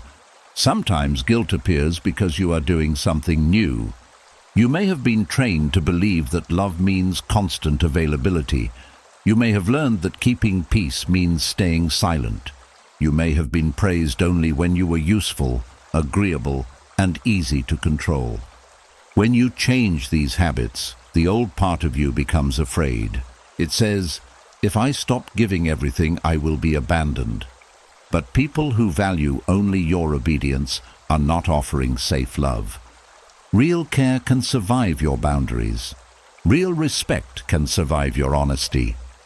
Real closeness does not require your disappearance. Refusing self-punishment also means speaking to yourself differently after difficult moments. When you are triggered, do not say, "I am broken." Say, "Something old has been touched." When you make a poor choice, do not say, "I ruin everything." Say, "I need to understand what happened and choose better next time." When you feel afraid, do not say, "I am weak." Say, "My mind is trying to protect me, and I can decide what is truly needed." The words you repeat become the environment in which your mind lives. If that environment is harsh, healing becomes harder. You cannot insult yourself into peace. You cannot shame yourself into confidence. You cannot punish yourself into becoming whole. The part of you that suffered does not need another judge. It needs a steady guide. This is where Stoic discipline becomes gentle. Discipline is often misunderstood as force, control, and hardness. But true discipline is the repeated choice to act according to wisdom rather than pain. It is choosing not to send the message written in anger. It is choosing to leave the room before disrespect becomes a battle. It is choosing rest instead of proving your worth through exhaustion. It is choosing truth instead of repeating the insult placed inside you. These small decisions rebuild self-respect. Each one says, "I will not continue what they began." You may never receive back all the time that cruelty took from you. You may never become exactly who you would have been without the damage. There may always be certain sensitivities, memories, or places that require care. But care is not punishment. Care says, "This part of me was hurt, so I will protect it wisely." Punishment says, "This part of me was hurt, so it must be defective." Choose care. Care allows time. Care creates boundaries. Care notices patterns without turning them into identity. Care accepts that healing may be uneven. Care does not demand that you become untouched. It helps you become supported. Tonight, consider the ways you may have been continuing another person's cruelty. Have you been denying yourself the patience they refused to give? Have you been repeating the names they called you? Have you been withholding the comfort they never offered? Have you been treating every mistake as evidence against your worth? You do not need to answer with blame. Just notice. Awareness is where the pattern begins to weaken. Then offer yourself one different response. A softer sentence, a firmer boundary, a moment of rest. A refusal to reopen the old accusation. You do not have to repair everything tonight. You only need to stop adding new pain to an old wound. What they did was their choice. What you practice now is yours. Let their cruelty end where their actions ended. Do not carry it forward through your own voice. Do not let it shape every relationship. Do not let it take your joy, your rest, and your future after it has already taken enough. You are not required to remain wounded to prove that the wound was real. You are not required to keep suffering to show that what happened mattered. You are allowed to treat yourself with the care that was missing. And as you stop becoming the person who continues their punishment, you may finally begin to question another old belief, that the pain you carry is the person you have become. And as you stop repeating another person's cruelty through your own inner voice, a quieter form of exhaustion may finally become visible. The constant belief that what happened before is preparing to happen again. You enter a peaceful moment, but part of you does not trust it. Someone is kind, and you begin searching for the hidden reason. A relationship feels steady, and your mind starts preparing for the day it changes. A good opportunity appears, and instead of feeling hopeful, you look for the disappointment waiting behind it. The past may be over, but expectation keeps rebuilding it in advance. This is one of the most tiring ways to live, because the body never fully arrives in the present. It is always standing between two worlds. One part of you is here, speaking, working, resting, or connecting. Another part is watching the door, studying every expression, and preparing for an old pain to return with a new face. You may not even notice how much energy this requires. It takes energy to question every kind word. It takes energy to read danger into silence. It takes energy to prepare for rejection before anyone has rejected you. It takes energy to build emotional walls, then remain alert in case someone finds a way through them. By the end of the day, you may feel deeply tired without understanding why. Nothing dramatic happened, but inside you, 100 imagined dangers were managed. The mind often creates this pattern after being surprised by pain. Perhaps you once trusted someone who changed without warning. Perhaps a calm home could suddenly become tense.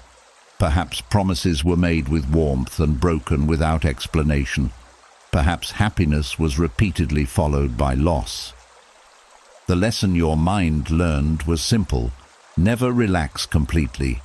It decided that peace was not safety. Peace was only the quiet moment before something went wrong. That belief may have helped you survive an unstable time. If you stayed alert, you could notice the first sign of trouble. If you expected disappointment, it might hurt less. If you prepared for abandonment, perhaps you would not feel powerless when someone left. But a habit that once offered protection can continue long after the danger has ended. Then it begins to charge a price. You may avoid happiness because happiness creates something to lose. You may hold back love because love creates the possibility of grief. You may refuse help because depending on someone creates the possibility of disappointment. The past does not have to return for you to suffer from it. Expectation can make you experience the loss before it happens. The Stoics understood that much suffering comes from judgments about events that have not yet occurred. The mind sees a possibility and treats it as a certainty. It takes one painful example from the past and uses it as proof of what the future must contain. But possibility is not destiny. A familiar feeling is not a prediction. A new person is not automatically an old person in different clothes. You may recognize certain similarities, and some similarities deserve attention. Wisdom should not be ignored. If someone repeatedly lies, disrespects your limits, or creates confusion, the past may be helping you notice a real pattern. But fear does not only notice patterns, fear invents them. It can take a delayed reply and turn it into abandonment. It can take a tired voice and turn it into anger. It can take a small disagreement and turn it into the beginning of rejection. It can take one mistake and turn it into the collapse of everything. The Stoic practice is to pause before giving these impressions full authority. You can say, "This feels familiar, but I need more evidence." That sentence protects you from two dangers at once. It protects you from ignoring true warning signs. It also protects you from treating every uncertainty as proof that the past is returning. This balance matters because healing does not mean becoming careless. It means learning to see the present clearly instead of viewing everything through an old wound. Ask what is actually happening now. Not what happened before, not what might happen later. What is happening now? Perhaps someone has become quiet. That is what you know. The past may tell you that silence means punishment, but the present has not yet confirmed that meaning. Perhaps a plan has changed. That is what you know. The past may tell you that changed plans mean you are unimportant, but there may be many reasons you have not yet heard. Perhaps someone has made a mistake. That is what you know. The past may tell you that mistakes always lead to betrayal, but one mistake is not yet a pattern. This careful separation between fact and fear is a form of inner justice. It prevents old pain from judging new moments before they have been allowed to reveal themselves. Always expecting the past to repeat can also change the way you behave. You may become distant when closeness begins to grow. You may test people without realizing it. You may create conflict to see whether they will leave. You may hide important feelings, then feel disappointed when no one understands them. Fear can quietly produce the very distance it was trying to prevent. You expect someone to abandon you, so you never fully let them know you. They sense the distance and step back. Their distance then appears to confirm your fear. The pattern repeats. but not because the future was destined to copy the past. It repeats because the old wound shaped the present response. This truth should not become another reason to blame yourself. It should become an invitation to choose differently. You cannot control whether every person will stay. No one can offer that guarantee. But you can control whether fear makes every new connection answer for an old betrayal. You can speak instead of testing. You can ask instead of assuming. You can allow trust to grow through evidence. You can notice when you are reacting to memory rather than to the person in front of you. Trust does not need to be given all at once. It can be built slowly. Let people show consistency. Let their actions match their words. Let time reveal their character. This approach is neither blind nor closed. It does not demand certainty before closeness, because complete certainty does not exist. It simply allows trust to develop at a pace that respects both wisdom and possibility. The exhaustion of expectation also appears in success.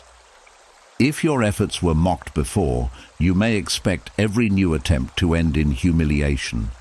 If one dream failed painfully, you may protect yourself by refusing to become excited about another. You tell yourself that you are being realistic, but sometimes pessimism is disappointment wearing the clothes of wisdom. Realism does not assume everything will succeed. It also does not assume everything will fail. It accepts uncertainty. It says, this may work and it may not. Either way, I can respond. That is very different from expecting defeat. When you expect failure, you may never give your full effort. You remain partly committed so that the result cannot hurt too much. Then, if the opportunity fails, you tell yourself you were right not to hope. But the deeper truth may be that fear prevented you from fully participating. The Stoics did not measure a person only by outcomes. Outcomes are influenced by many things beyond our control. They measured the quality of effort, intention, courage, and character. This can release you from the need to predict everything. You do not need to know whether the future will reward you before you act with wisdom today. You only need to ask whether the next step is worthy of you. Is it honest? Is it thoughtful? Is it courageous? Is it within your control? If so, you can take it without demanding a guarantee. The past may also repeat itself in the way you see your own mistakes. Perhaps earlier mistakes were used against you. Perhaps you were shamed for being imperfect. Now every small error may feel dangerous because it awakens the fear of being judged, rejected, or exposed. You may overcheck everything. You may struggle to make decisions. You may avoid trying new things because you cannot guarantee that you will do them well. This constant self-monitoring is exhausting. No human being can move freely while treating every mistake as a threat. The Stoic view of error is more useful. A mistake is information. It reveals where judgment, preparation, or skill needs improvement. It is not a complete description of the person who made it. You are allowed to respond to a mistake without returning to every old humiliation attached to failure. Ask what needs correcting. Correct it. Then continue. The past says, this proves who you are. Wisdom says, this shows what must be learned. One creates shame, the other creates movement. There may be nights when the mind reviews the future as though danger is already scheduled. You think about conversations that may go badly, changes that may cause loss, or people who may disappoint you. You try to prepare for every possible outcome because preparation feels safer than rest. But the future cannot be completely rehearsed. Each attempt to control it creates another question. What if this happens? What if they say that? What if I cannot handle it? The questions multiply because uncertainty cannot be solved through imagination. It can only be lived through when the real moment arrives. The Stoics did not tell themselves that nothing bad would happen. They reminded themselves that they would meet events with the strength available at the time. You do not need tonight's exhaustion to prepare tomorrow's courage. Sleep is also preparation. Rest supports judgment. A calm mind sees more clearly than a frightened one that has spent the whole night predicting pain. When the future begins forming inside your head, return to what belongs to this moment. There is a bed beneath you. There is air entering and leaving your body. There is no conversation happening now. There is no decision required at this second. Tomorrow may contain difficulty, but difficulty is not present merely because you can picture it. Let tomorrow arrive before you begin carrying it. Always expecting the past to repeat can make a peaceful life feel suspicious. When chaos has been familiar for a long time, steadiness may seem empty. You may wait for the argument, the betrayal, or the sudden change because calmness does not yet feel believable. Do not create trouble simply because peace feels strange. Let peace be unfamiliar. Let it remain quiet. Let a good person be consistent without searching for the hidden turn. Let a calm week pass without asking what it is preparing to take from you. Your body may need many safe moments before it stops expecting danger. That is not failure, it is learning. Each peaceful experience becomes new evidence. Each honest conversation becomes new evidence. Each boundary that is respected becomes new evidence.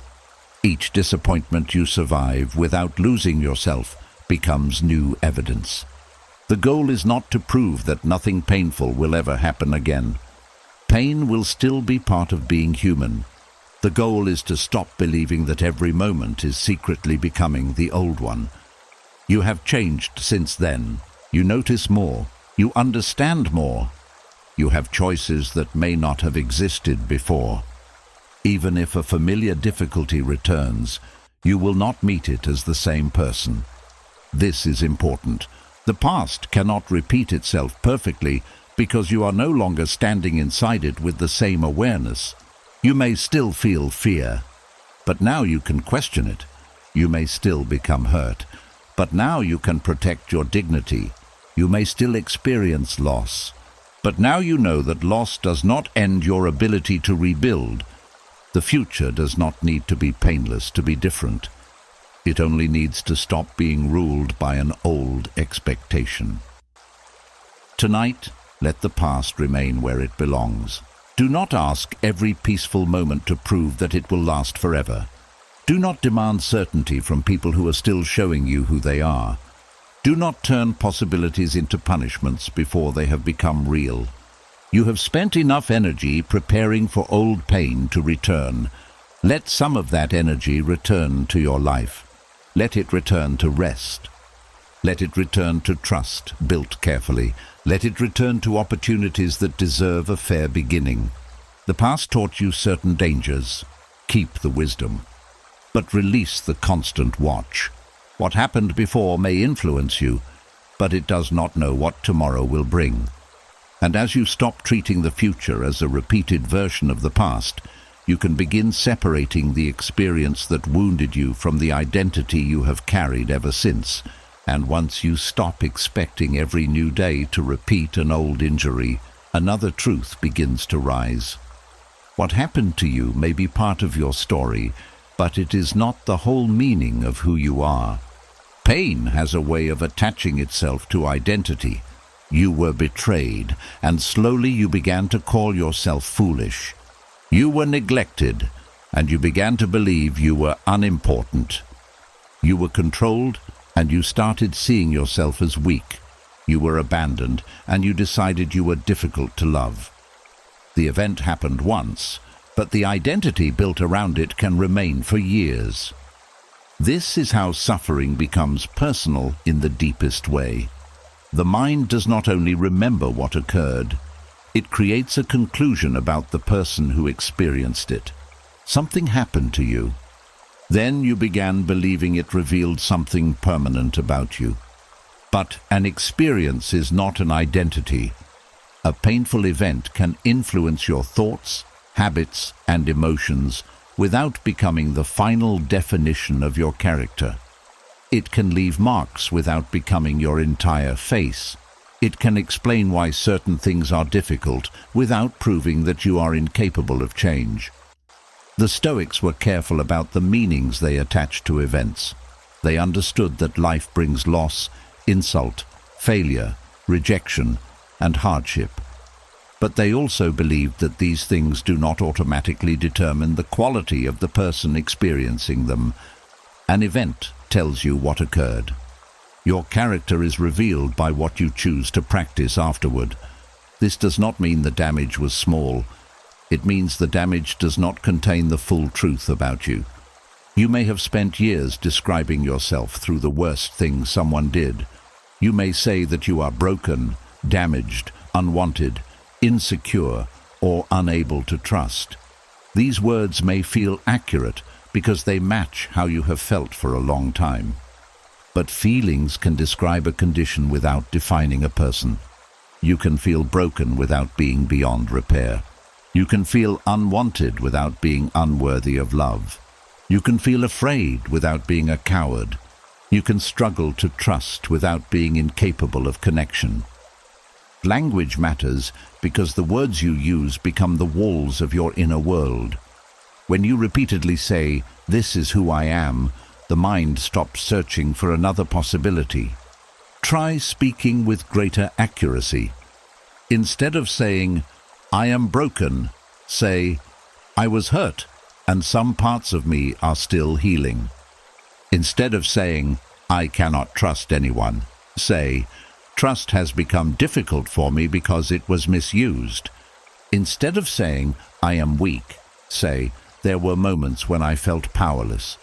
Instead of saying, "I ruin every relationship," say, "I have patterns I am learning to understand." These changes may appear small, but they return movement to your identity. One sentence creates a prison, the other creates a path. The mind often turns pain into identity because identity feels more certain than confusion. If you decide that you are simply unlovable, then rejection has an explanation. If you decide that you are always foolish, then betrayal makes sense. If you decide that people will always hurt you, then you no longer need to face the uncertainty of trust. A painful identity can feel safer than an open future. It gives the mind a fixed answer. But certainty is not always truth. Sometimes it is fear refusing to remain uncertain. You may have accepted a harsh identity because it seemed easier than admitting that someone treated you badly for reasons that had little to do with your worth. It can feel more controllable to blame yourself. If you were the problem, perhaps you could become perfect enough to prevent it from happening again. But this belief carries a heavy cost. You spend your life correcting a defect that may never have existed. You change your voice. You hide your needs. You become useful, agreeable, quiet, attractive, successful, or endlessly patient. You hope that if you become enough, no one will repeat the wound. Yet people do not always harm others because those people are lacking. Sometimes they harm because they lack honesty. Sometimes they leave because they lack courage. Sometimes they control because they lack inner stability. Sometimes they criticize because your freedom makes them uncomfortable. Their actions may have landed inside your life, but they did not begin as a measurement of your value. Separating the event from the self requires you to return responsibility to reality. You were not rejected because you were made for rejection. One person rejected you. You were not betrayed because you were made to be betrayed. One person betrayed your trust. You were not silenced because your voice had no value. Someone was unwilling to hear it. This distinction does not remove the pain, but it prevents pain from becoming a permanent identity. You may also carry identities formed during survival. Perhaps you became the strong one, the quiet one, the responsible one, or the person who needed nothing. These roles may have protected you. Being strong may have kept the family moving. Being quiet may have prevented conflict. Being responsible may have created some order in a chaotic situation. Needing nothing may have protected you from repeated disappointment. But a role created for survival does not have to become a lifelong sentence. You are allowed to be strong and still need help. You are allowed to be responsible and still rest. You are allowed to be calm and still speak when something is wrong. You are allowed to need love without seeing that need as weakness. The person you became during danger may not be the only person you are allowed to become in peace. This can feel frightening because old identities bring familiarity. Even a painful identity can create a sense of order. You know how to perform it. You know what others expect. You know how to survive inside it. A new identity asks you to enter unfamiliar ground. You may need to discover what you like when you're not trying to please anyone. You may need to learn what you feel when you are not managing someone else's emotions. You may need to ask what you want when survival is no longer the only goal. These questions can feel strange after years of living around the needs, moods, or judgments of others. But they are not selfish questions. They are signs that the self is returning. The Stoic view of identity was built around character rather than circumstance. Wealth could be lost. Reputation could change. Health could weaken. Relationships could end. But the ability to practice courage, fairness, wisdom, and self-control remained available in the present moment. This means you are not only what happened to you, you are also what you choose to value now. You are the honesty you practice after being deceived. You are the boundary you protect after being controlled. You are the kindness you preserve after experiencing cruelty. You are the courage to remain open without becoming careless. These choices do not erase the past. They prove that the past did not gain complete authority over your character. There may be parts of yourself that you dislike because they developed after the damage. You may become impatient, distant, defensive, or quick to expect the worst. You may look at these reactions and believe they show that the person who hurt you permanently changed you for the worse. But even these patterns do not define your deepest identity. They are responses. They were learned. What is learned can be examined. What is examined can be changed. This change may be slow. You may understand a pattern clearly and still repeat it. Awareness does not always create immediate freedom. Sometimes the old reaction happens before your wiser mind has time to respond. Do not turn this into another identity. Do not say, "I will never change." Say, "I noticed the pattern more clearly this time." That is movement. Perhaps you once withdrew for weeks after feeling rejected. Now you recognize the reaction after a day. Perhaps you once attacked yourself for making a mistake. Now you hear the harsh voice and question it. Perhaps you once remained silent when someone crossed a boundary. Now you feel afraid, but you still speak. You are not the old pattern simply because it still appears. You are also the awareness that sees it. You are the pause before obedience. You are the new choice becoming stronger through practice. There is another danger in building identity around pain. You may become afraid to heal because the wound has become part of how you understand yourself. It may explain your relationships, your choices, your anger, and the distance you keep from others. Without it, you may wonder who you will be. Healing can feel like losing the only story that makes sense. You may also fear that moving forward will make the event seem unimportant. Perhaps you believe that if you become peaceful, people will assume the damage was not serious. You may hold on to the identity of the wounded person because it keeps the truth visible. But your suffering does not need to remain active to prove that it happened. You do not have to continue bleeding to show that you were cut. Your healing does not rewrite the past. It changes your relationship with it. The event can remain important without remaining in control. You can remember it and still develop interests, hopes, and relationships that have nothing to do with what happened. You can honor the person you were without forcing your future self to remain in the same emotional place. Ask yourself who you are beyond the wound, not what you lost, not what they called you, not what fear trained you to become. What qualities have remained? Perhaps you are still thoughtful. Perhaps you still care deeply. Perhaps you are observant, patient, creative, loyal, curious, or determined. The wound may have covered these qualities, but it did not create or destroy your entire nature. There may also be qualities you are only beginning to develop. You may be learning firmness. You may be learning how to receive care. You may be learning to speak without apologizing for existing. You may be learning that peace does not require silence about harm. Identity is not a finished object handed to you by the past. It is shaped through repeated choices in the present. This is why one painful event cannot contain your whole future. You are still becoming. You may not feel like a different person yet. Change often begins before it becomes visible. It begins in the small moment when you refuse an old label. It begins when you notice a harsh thought and do not treat it as truth.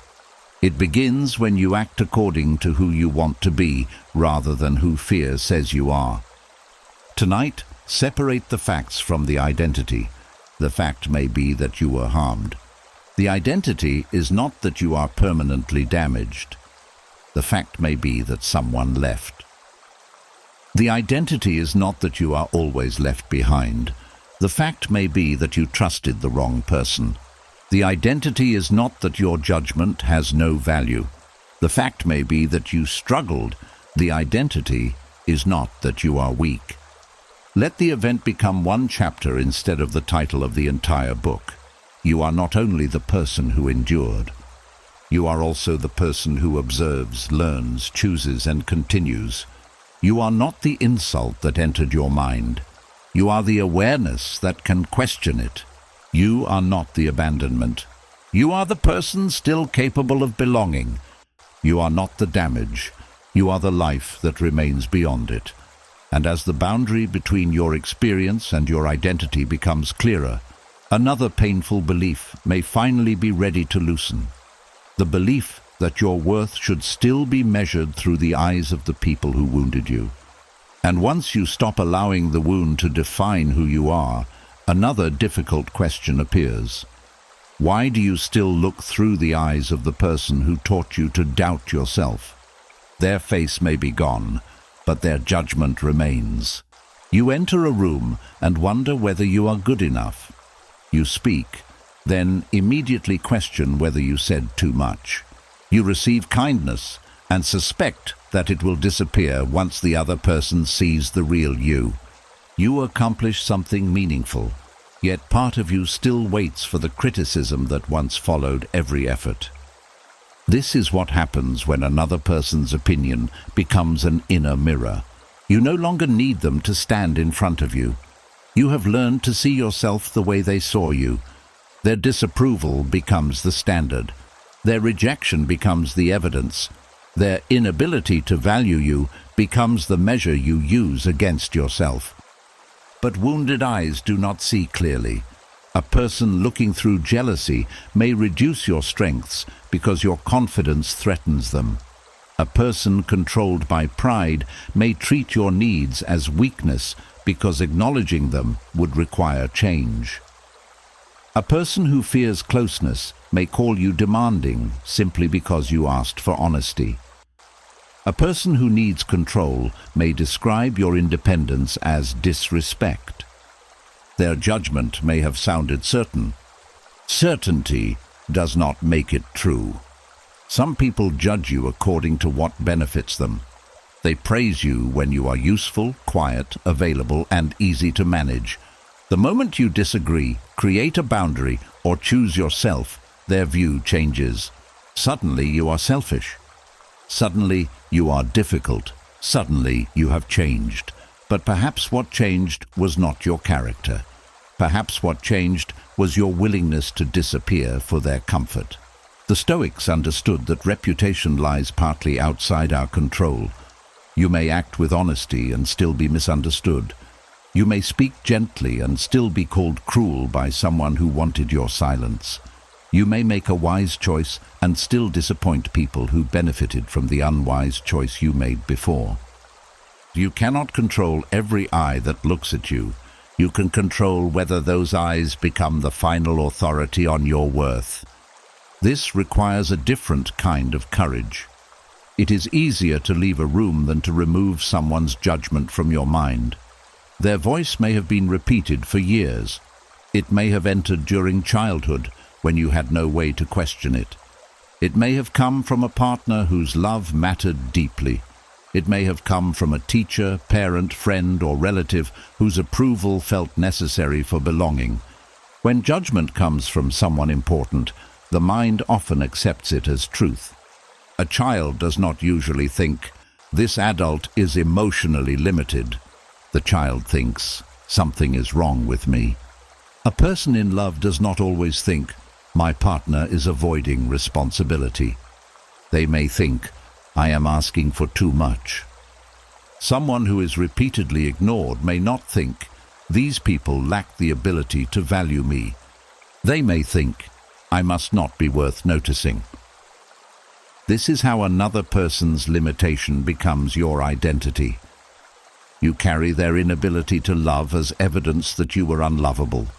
You carry their lack of patience as evidence that you were too much. You carry their dishonesty as evidence that you were foolish. You carry their rejection as evidence that you were not enough. But their behavior did not reveal your worth. It revealed their capacity.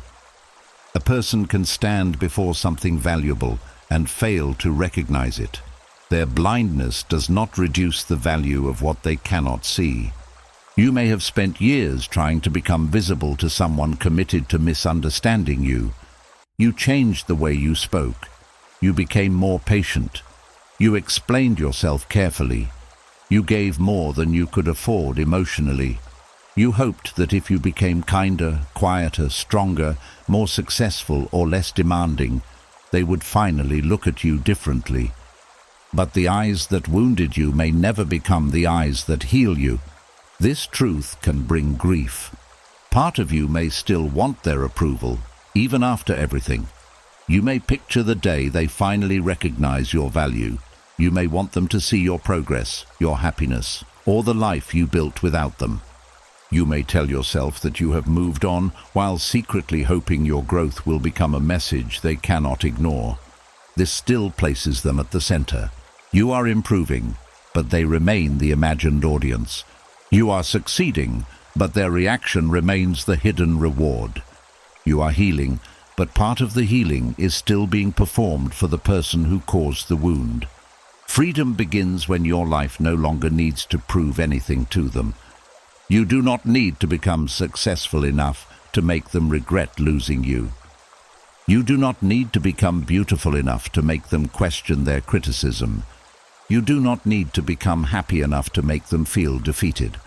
Your life is not a response to their failure to value you. It belongs to you. Stoicism asks you to examine the source of your judgments. When the thought appears, "I am not enough," do not accept it immediately.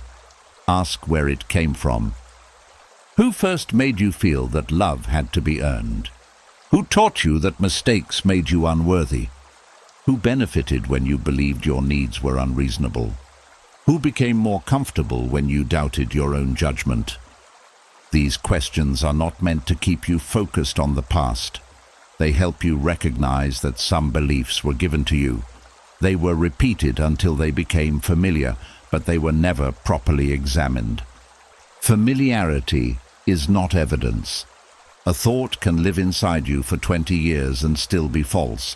You may also notice that you continue seeking people who look at you through similar eyes. This can happen because the mind often mistakes familiarity for truth. If criticism was common in your early life, approval may feel uncertain while judgment feels normal. You may be drawn toward people who make you work for affection because earned love is the kind you understand. Then, when they withhold care, an old part of you becomes determined to succeed this time. You believe that if you can finally win over this difficult person, you will repair every earlier rejection. But you cannot heal an old wound by repeating it with a new person. You do not prove your worth by convincing someone who refuses to see it. You only teach yourself to keep standing before closed eyes. A healthier relationship does not require you to audition for basic care. You do not have to remain anxious to keep someone interested. You do not have to hide your needs so they will not leave. You do not have to become smaller so they can feel larger. Respect should not feel like a prize given after long suffering. It should be part of the foundation. This may feel unfamiliar. When you meet someone who listens, keeps their word, and treats your feelings with care, you may question their intentions. Stability may seem less exciting than the struggle to be chosen, but peace is not emptiness. Consistency is not boredom. Care that does not wound you is not less meaningful because it does not create emotional chaos. You may need to retrain your idea of what love looks like. The people who wounded you may have taught you that love is something you chase, something that disappears when you make a mistake, something that must be protected through silence, sacrifice, and constant effort. But healthy love does not require you to live beneath continuous judgment. It allows you to be human. You may be corrected, but you are not degraded. You may disagree, but your dignity remains. You may disappoint someone, but you are not threatened with emotional disappearance. The goal is not to find people who praise everything you do. That would not be honest or useful. Wise relationships include truth, accountability, and correction. But healthy correction addresses behavior. Wounding judgment attacks identity. Healthy correction says, "This action hurt me." Wounding judgment says, "You ruin everything." Healthy correction invites change. Wounding judgment creates shame. Healthy correction leaves your humanity intact. This distinction can help you decide which voices deserve influence. Not every opinion deserves equal access to your self-image. Ask whether the person judging you lives by values you respect. Do they act with honesty? Do they accept responsibility? Do they treat others fairly? Do they speak from concern or from a desire to control? The Stoics did not tell people to ignore all criticism. They encouraged examination. A wise person remains open to truth, even when truth is uncomfortable. But openness does not mean surrendering your identity to every accusation. You can ask, "Is there something useful here?" If there is, take the lesson. If there is not, leave the judgment with the person who created it. You do not need to swallow the whole insult to receive one useful truth. Perhaps you interrupted someone. You can learn to listen more carefully without deciding you are selfish. Perhaps fear made you react poorly. You can apologize without declaring yourself unworthy of love. Perhaps you stayed in the wrong place too long. You can develop better judgment without calling yourself foolish forever. A mistake can become wisdom without becoming identity. This is how self-respect and humility exist together. Self-respect does not say you are always right. It says your value survives being wrong. Your worth cannot depend on perfection because perfection is not available to any human being. If you only feel worthy when you succeed, please everyone, and avoid all mistakes, then your worth will always feel unstable. It will rise with praise and collapse with criticism. The Stoic foundation is steadier. Your character is built through your willingness to act with wisdom, courage, justice, and restraint. You may sometimes fail to practice these qualities well. What matters is that you return to them honestly. Worth does not come from being admired by everyone. It comes from refusing to betray what you know is right merely to gain approval. Sometimes the most important sign of healing is becoming willing to disappoint the person who once controlled your self-image. You may say no, and they may call you selfish. You may step back, and they may say you are cold. You may tell the truth, and they may accuse you of creating conflict. Let their discomfort belong to them. You are not required to remain unprotected so someone else can continue believing they never harmed you. There may be guilt when you stop seeking their approval. You may feel that you are becoming hard or ungrateful. This is especially true when the person who wounded you also cared for you in other ways. Human relationships are rarely simple. Someone may have loved you and still caused deep harm.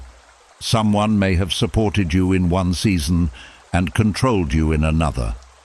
Someone may have done their best and still left damage behind. You do not need to turn them into a complete monster before you are allowed to question the way their eyes shaped you. You can appreciate what was good and still reject what was harmful. You can hold a complicated truth without surrendering your peace. The task is not to hate the person who judged you. It is to stop using their judgment as your mirror. Tonight, notice whose eyes appear when you judge yourself. When you feel unattractive, whose standard are you using? When you feel unsuccessful, whose expectation are you failing? When you feel guilty for resting, whose approval once depended on your usefulness? When you feel ashamed of your needs, who first treated those needs as a burden? Then ask a quieter question. Do I still agree with them? You may discover that you have been obeying beliefs you would never choose today. You may discover that the harsh voice inside you belongs to a person whose judgment you no longer respect. You may discover that your life has grown, but your inner mirror has remained trapped in an old room. It is time to leave that room. See yourself through clearer eyes. See the courage it took to continue. See the wisdom developing through every difficult lesson. See the kindness you kept when bitterness would have been easier. See the boundaries you are learning to protect. See the person who made mistakes, suffered consequences, and still remained capable of change. You do not need to exaggerate your goodness. You only need to stop exaggerating your defects. Let your view become fair. The person who wounded you may never revise their opinion. They may continue telling a story in which they were right and you were the problem. You cannot control the version of you that exists in another person's mind. Let that version live there. It is not your home. You do not need to enter their mind each night and correct the picture. You do not need to defend yourself in a room you cannot reach. You do not need to remain emotionally connected through the hope that one day they will finally see you clearly. You can see yourself clearly now. Your worth existed before their approval. It remained during their rejection. It continues after their departure. Their eyes may have wounded you, but they were never qualified to measure the whole of who you are. And as you stop asking those wounded eyes to tell you what you deserve, you may become ready for a deeper Stoic practice, learning to feel pain fully without turning that pain into the person you become. And once you stop measuring your worth through the eyes of those who wounded you, another challenge begins, learning how to feel what hurts without allowing the pain to become your whole identity. Pain enters loudly, but it often stays quietly. At first it may feel like sadness, anger, fear, or disappointment, but when it remains unexamined for too long, it can begin changing the way you see everything. A painful experience becomes a painful day. The painful day becomes a painful season. Then one morning, you no longer say, "I am feeling sadness." You say, "I am a sad person." You no longer say, "I am carrying anger." You say, "Anger is simply who I am." This is how a feeling slowly becomes an identity. The Stoics did not teach people to deny pain. They experienced exile, betrayal, illness, grief, humiliation, and loss. They understood that being human means being affected by what happens. Their discipline was not pretending that suffering did not hurt. Their discipline was refusing to become whatever the suffering produced in its first moment. When pain arrives, the mind often speaks in permanent language. It says this feeling will never end. It says you will never trust again. It says the future has already been ruined. It says peace belongs to other people. But pain is not a reliable prophet. It can describe how the present feels, but it cannot honestly tell you what the rest of your life must become. This is why Stoic discipline begins with observation. Instead of saying, "I am broken," you can say, "I notice that I feel deeply hurt." Instead of saying, "I have become bitter," you can say, "Bitterness is appearing because something important was violated." Instead of saying, "Fear controls me," you can say, "Fear is present, and I am learning what it is trying to protect." These words create distance without creating denial. You are not pretending the feeling is small. You are remembering that the part of you noticing the feeling is larger than the feeling itself.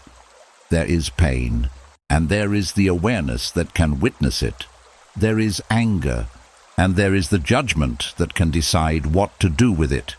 There is fear, and there is still a part of you capable of choosing the next action. That space is where freedom begins. Many people believe strength means feeling less. They admire the person who never cries, never becomes angry, and never admits that anything has affected them. But emotional silence is not always strength. Sometimes it is pain pushed so deeply inward that it begins appearing in other forms. It becomes distance. It becomes exhaustion. It becomes irritation toward people who did nothing wrong. It becomes the inability to rest even when nothing is required. It becomes a constant need to stay busy because stillness might reveal what has been avoided. The Stoic path is not to bury the feeling. It is to meet it without surrendering your character. You can feel angry without becoming cruel. You can feel grief without deciding that life has lost all meaning. You can feel rejected without punishing everyone who tries to come close. You can feel fear without allowing fear to choose every direction.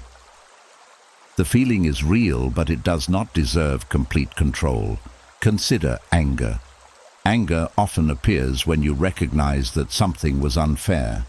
It may reveal that a boundary was crossed, a trust was broken, or a value was ignored.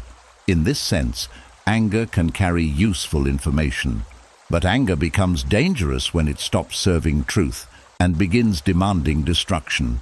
It may ask you to send the message that cannot be taken back. It may ask you to embarrass someone, spread private information, or say the one sentence you know will cause the deepest wound. For a moment, this may feel like power, but the Stoics would ask a different question. Will this action reflect the person you want to become? Another person's cruelty may explain your anger, but it does not give anger permission to choose your character. If you become dishonest because someone lied to you, their behavior has now shaped your behavior. If you become cruel because someone wounded you, their character has entered your own. This does not mean remaining silent when action is needed. You can speak firmly. You can expose wrongdoing through proper and honest means. You can protect yourself.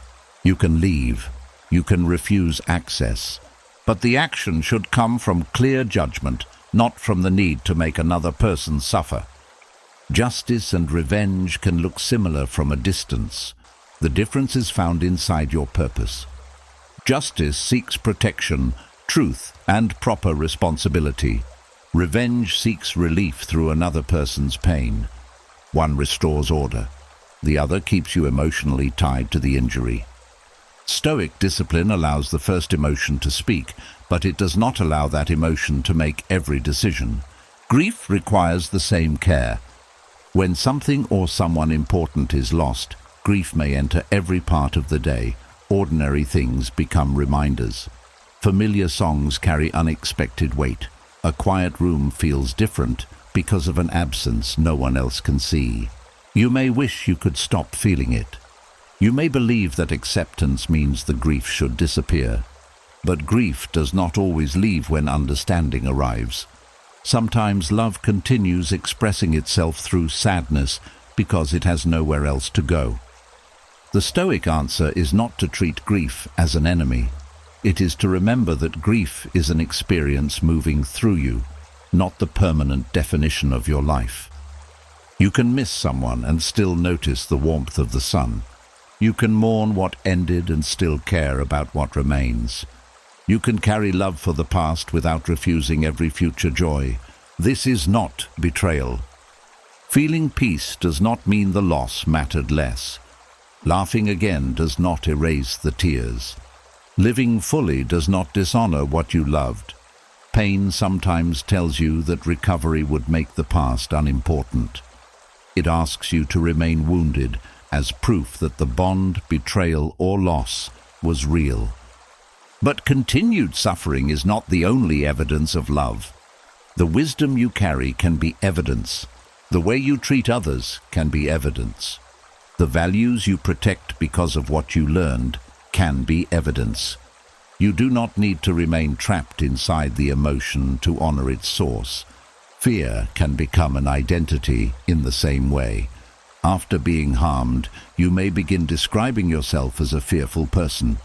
You may avoid opportunities, conversations, travel, relationships, or change. Each act of avoidance brings temporary relief, and that relief teaches the mind that avoidance created safety. Soon, life becomes smaller, not because danger is everywhere, but because fear has become the person making the decisions. The Stoics did not wait for fear to disappear before acting. They understood that courage is not the absence of fear. Courage is the decision that something worthy matters more than the feeling of fear. You can be afraid and still speak honestly. You can be uncertain and still take one careful step. You can remember failure and still begin again. You can feel vulnerable and still allow someone trustworthy to know you. Each wise action teaches the mind that fear can be present without being in command. This does not require dramatic bravery. Sometimes courage is answering a message you have avoided. Sometimes it is asking for help. Sometimes it is admitting that something hurt. Sometimes it is choosing not to return to a person simply because loneliness has become uncomfortable. The action may look small to others, but inside you, it may represent the return of choice. Pain also becomes identity when it begins shaping every story you tell about yourself. Perhaps every memory becomes proof that people leave. Every mistake becomes proof that you fail. Every disappointment becomes proof that hope is dangerous. The mind selects evidence that supports the wound and ignores evidence that challenges it. You remember the person who betrayed you but overlook the friend who remained loyal. You remember the door that closed, but forget the difficult moment you survived with dignity. You remember every time your needs were ignored, but struggle to receive the care now being offered. This does not happen because you are ungrateful. The mind naturally gives strong attention to danger because danger once mattered for survival. But what keeps you alive in one season can prevent you from living in another. Stoic judgment asks you to look at the whole picture, not only what was lost, but what remains. Not only who harmed you, but who has shown care. Not only where you failed, but where you continued. Not only what pain changed, but what it could not destroy. A fair judgment does not pretend everything is good. It refuses to pretend everything is bad. This balance is essential. Without it, pain becomes the lens through which all of life is interpreted. Even good moments are treated as temporary tricks. Even kind people are treated as future betrayers. Even rest is interrupted by the expectation that something must soon go wrong. To feel pain without becoming it You must allow the present to offer evidence that the past is no longer the only reality. Let a kind act be kind without immediately questioning it. Let a calm evening remain calm without preparing for tomorrow's difficulty. Let one mistake remain one mistake. Let one rejection remain one person's decision. Do not give a single moment the authority to describe the entire world. There may still be moments when the pain feels larger than your wisdom. You may react before you think. You may say something from fear or withdraw when you wanted to remain open. Do not turn these moments into proof that you have failed. The discipline is not perfect control. The discipline is returning. Return to your breath. Return to what is true. Return to the values you want to practice. Return to the next action that does not deepen the wound. You may need to return many times. That is not weakness. Repetition is how a different inner life is built. Marcus Aurelius repeatedly reminded himself of the same principles because wisdom is not remembered once and then possessed forever. The mind forgets. Emotion rises. Old habits become loud. The practice is to remember again. Tonight, pain may still appear. A memory may return. A feeling may settle heavily in your chest. Do not push it away and do not build a permanent home for it. Notice it. Name it gently. Allow it to be present without turning it into a command. You can say, "This hurts, but I do not need to harm myself with the meaning I add to it." You can say, "This feeling deserves care, but it does not deserve control over my entire future." You can say, "I am experiencing pain. I am not made only of pain." Then let the body rest around the feeling. You do not need to solve every emotion before sleep. You do not need to understand the whole wound tonight. Sometimes the wisest response is simply to stop struggling against what is present while refusing to create a story of permanent suffering around it. The wave can rise, the wave can fall. You remain the shore that notices both. Pain may visit your life. It may even stay longer than you hoped. But it is not your name. It is not your complete character. It is not the only truth your future will contain. And as you learn to let pain move through you without turning it into who you are, you become ready to examine another idea that is often misunderstood. Forgiveness does not require permission, reunion, or forgetting. And once you learn to feel pain without allowing it to become your identity, another difficult word begins to appear: forgiveness. For many people, that word feels unfair. It sounds like being asked to excuse what happened. It sounds like opening the door again. It sounds like pretending the damage was small, trusting the person once more, or acting as though the past should no longer matter. But forgiveness does not have to mean any of those things. You can forgive and still say, "What you did was wrong."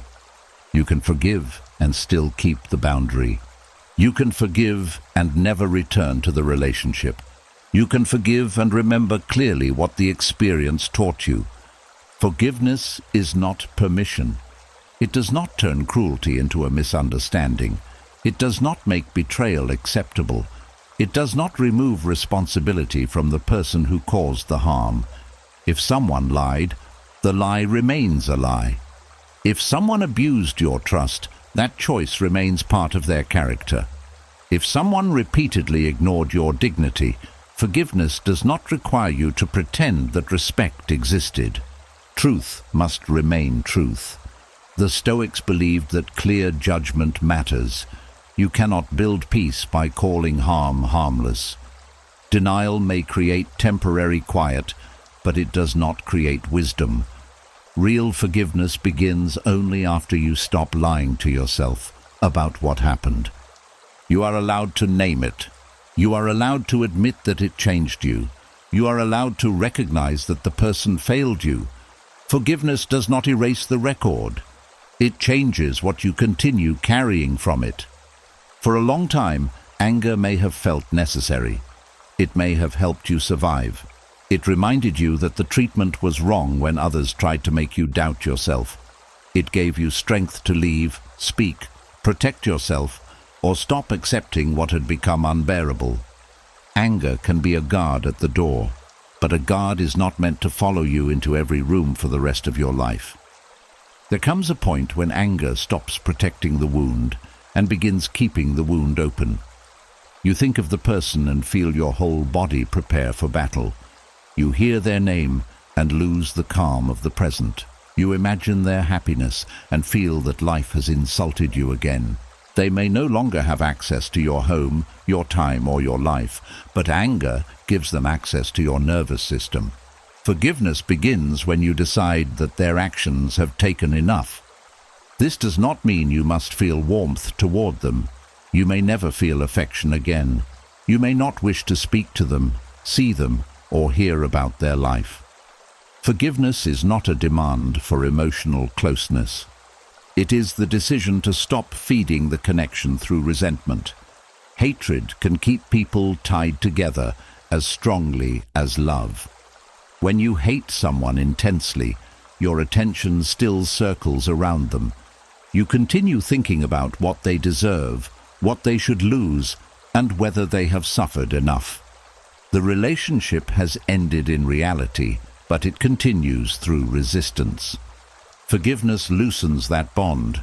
It says, "I will no longer organize my inner life around what you did." That is not kindness toward them first. It is mercy toward yourself. Forgiveness is also not reunion. Some relationships should remain closed. A person may apologize and still be unsafe. They may express regret without changing the pattern that created the harm. They may miss the access they had to you more than they regret what they did with that access. Words alone do not rebuild trust. Trust is rebuilt through consistent behavior over time. You are not cruel for requiring evidence. You are not bitter for recognizing a pattern. You are not unforgiving because you refuse to return to a place where your peace was repeatedly destroyed. Reconciliation requires more than forgiveness. It requires honesty, responsibility, repair, change, and safety from both people. Forgiveness can happen within one heart. Reconciliation requires two willing people. You control only one of those. This distinction can remove unnecessary guilt. You may release hatred and still decide that contact is unwise. You may wish someone well from a distance and still block their number. You may stop seeking revenge and still refuse an invitation back into the same cycle. Distance can be peaceful. Silence can be wise. A closed door can remain closed without anger standing behind it. The Stoics did not believe that goodness meant making yourself available to every person. Wisdom requires discernment. Justice includes protecting your own character, peace, and responsibilities from repeated disorder. A boundary is not the opposite of forgiveness. Sometimes it is the evidence that you finally learned from the harm. You forgive the past, but you do not volunteer for its repetition. Forgiveness is not forgetting either. The mind may never remove certain memories. A sentence spoken during a painful moment may remain clear for years. A betrayal may change the way you understand trust. A loss may become part of how you view relationships, promises, or human weakness. Forgetting is not always possible, and it is not always wise. Memory can protect you. It can help you recognize warning signs. It can remind you why a boundary exists when loneliness tries to weaken it. It can prevent temporary kindness from hiding a long pattern of harm. The goal is not to lose the memory. The goal is to remove the poison from the memory. You may still remember what happened without reliving it each time. You may recall the event without returning emotionally to the same room. You may carry the lesson without carrying the daily rage. A healed memory still contains truth, but it no longer controls the whole body. Forgiveness allows memory to become information, rather than imprisonment. This process cannot be forced. Sometimes people pressure themselves to forgive too quickly because they want to appear wise, spiritual, or emotionally mature. They say the words before the anger has been understood. They return before trust has been rebuilt. They silence their pain because they fear being called bitter. But rushed forgiveness often becomes another form of self-abandonment.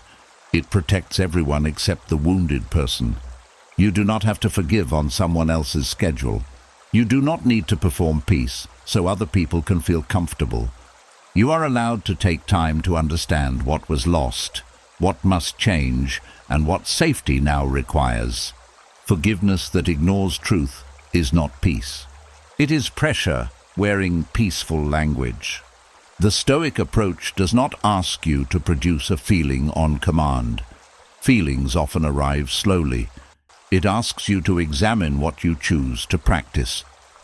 You may still feel anger, but you can choose not to act cruelly. You may still feel hurt, but you can choose not to build your identity around revenge. You may still remember, but you can choose not to spend every night preparing arguments against the past. Forgiveness may begin as a decision long before it becomes an emotion. The decision might be simple. I will not seek ways to hurt them. I will not allow this event to shape every relationship.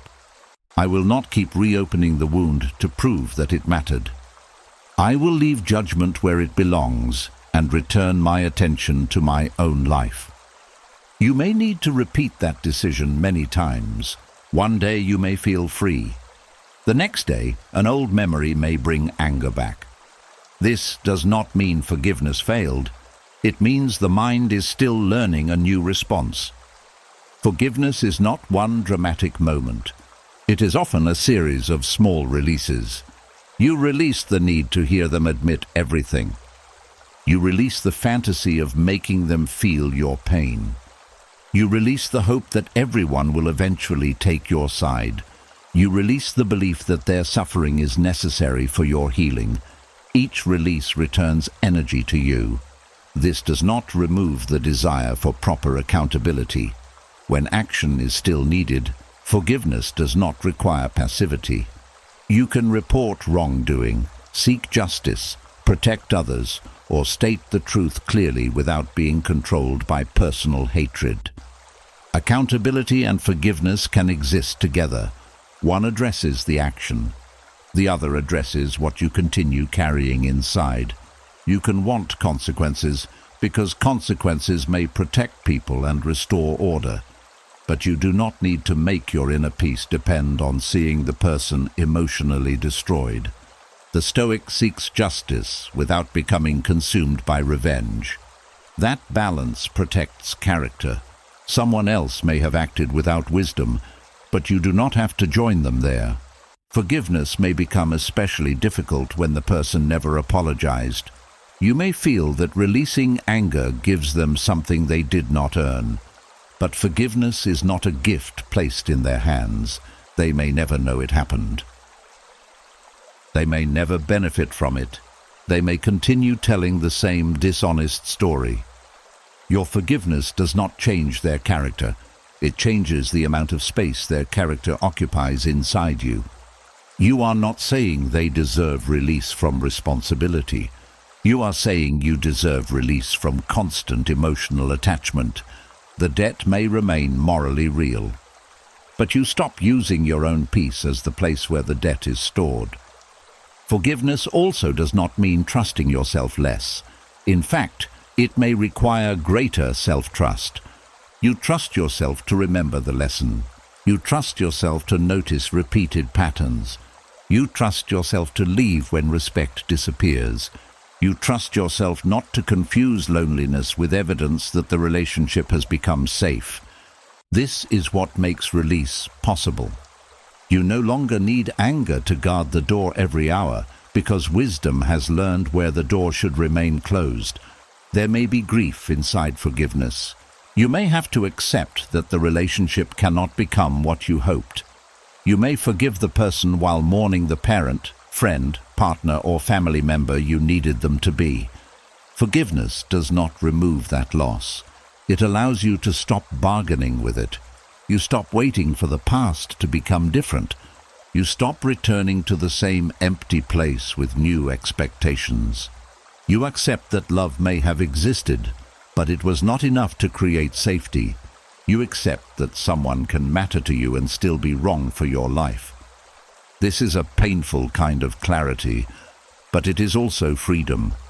Tonight, you do not need to decide that everything is forgiven forever. You only need to loosen your grip slightly. Release one argument. Release one imagined punishment.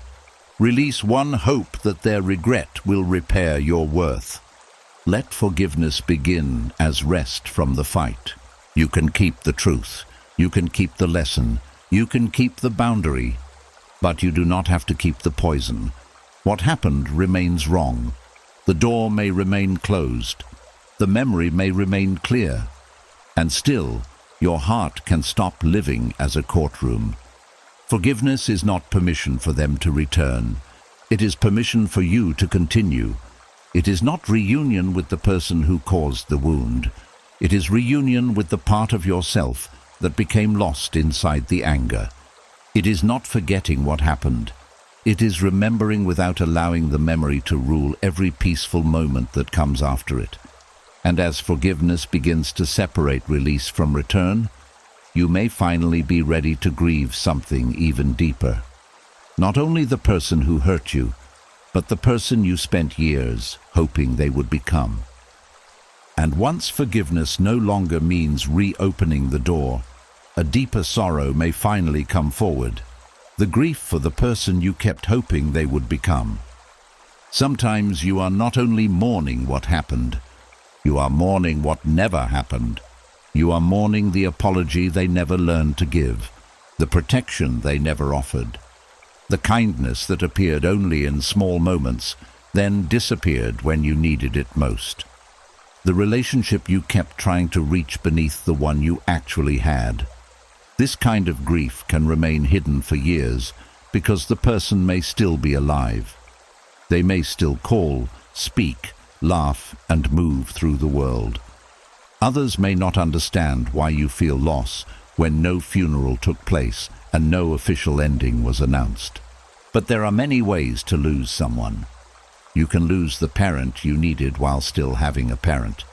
You can lose the partner you believed was beside you while still sharing the same home. You can lose the friend you trusted when you discover that the friendship only survived while you stayed useful. You can lose the family you hoped would protect you when they choose silence instead. The body recognizes this loss even when the world does not give you permission to name it. For a long time, hope may have kept you from grieving. You told yourself they would change when life became easier. They would become softer with age. They would understand when they saw how much you were hurting. They would finally appreciate you after you stepped away. They would become the person you saw in their best moments. This hope may have helped you endure what reality could not justify. You focused on their potential because their actual behavior was too painful to accept. You remembered every kind word and used it as proof that the person you needed was still somewhere inside them. You treated moments of warmth as promises. You believed that if you found the right words, gave enough patience, or loved them without giving up, their better self would eventually remain. But potential is not the same as character. A person is not only who they could become, they are also what they repeatedly choose. The Stoics taught people to see reality without demanding that it match desire. This does not mean becoming cold or hopeless. It means refusing to build your peace around a version of someone who exists mainly in expectation. You may love what is possible in them, but you must live with what is present.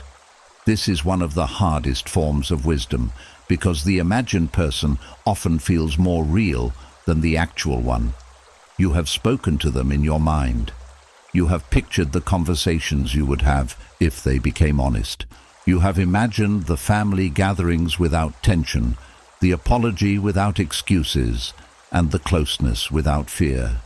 You may have spent years building a relationship with a future version of them. Grieving begins when you accept that this future may never arrive.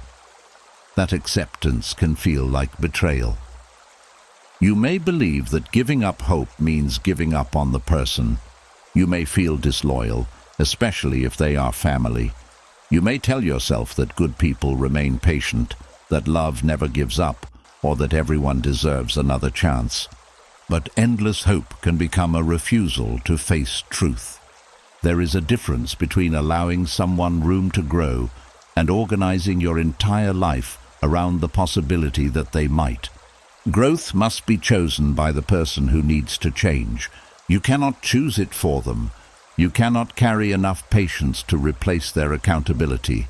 You cannot give enough love to make honesty unnecessary.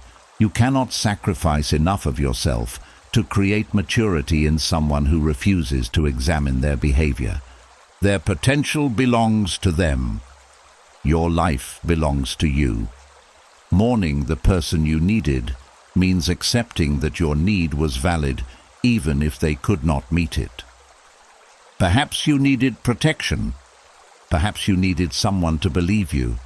Perhaps you needed steady affection instead of love that changed with their mood.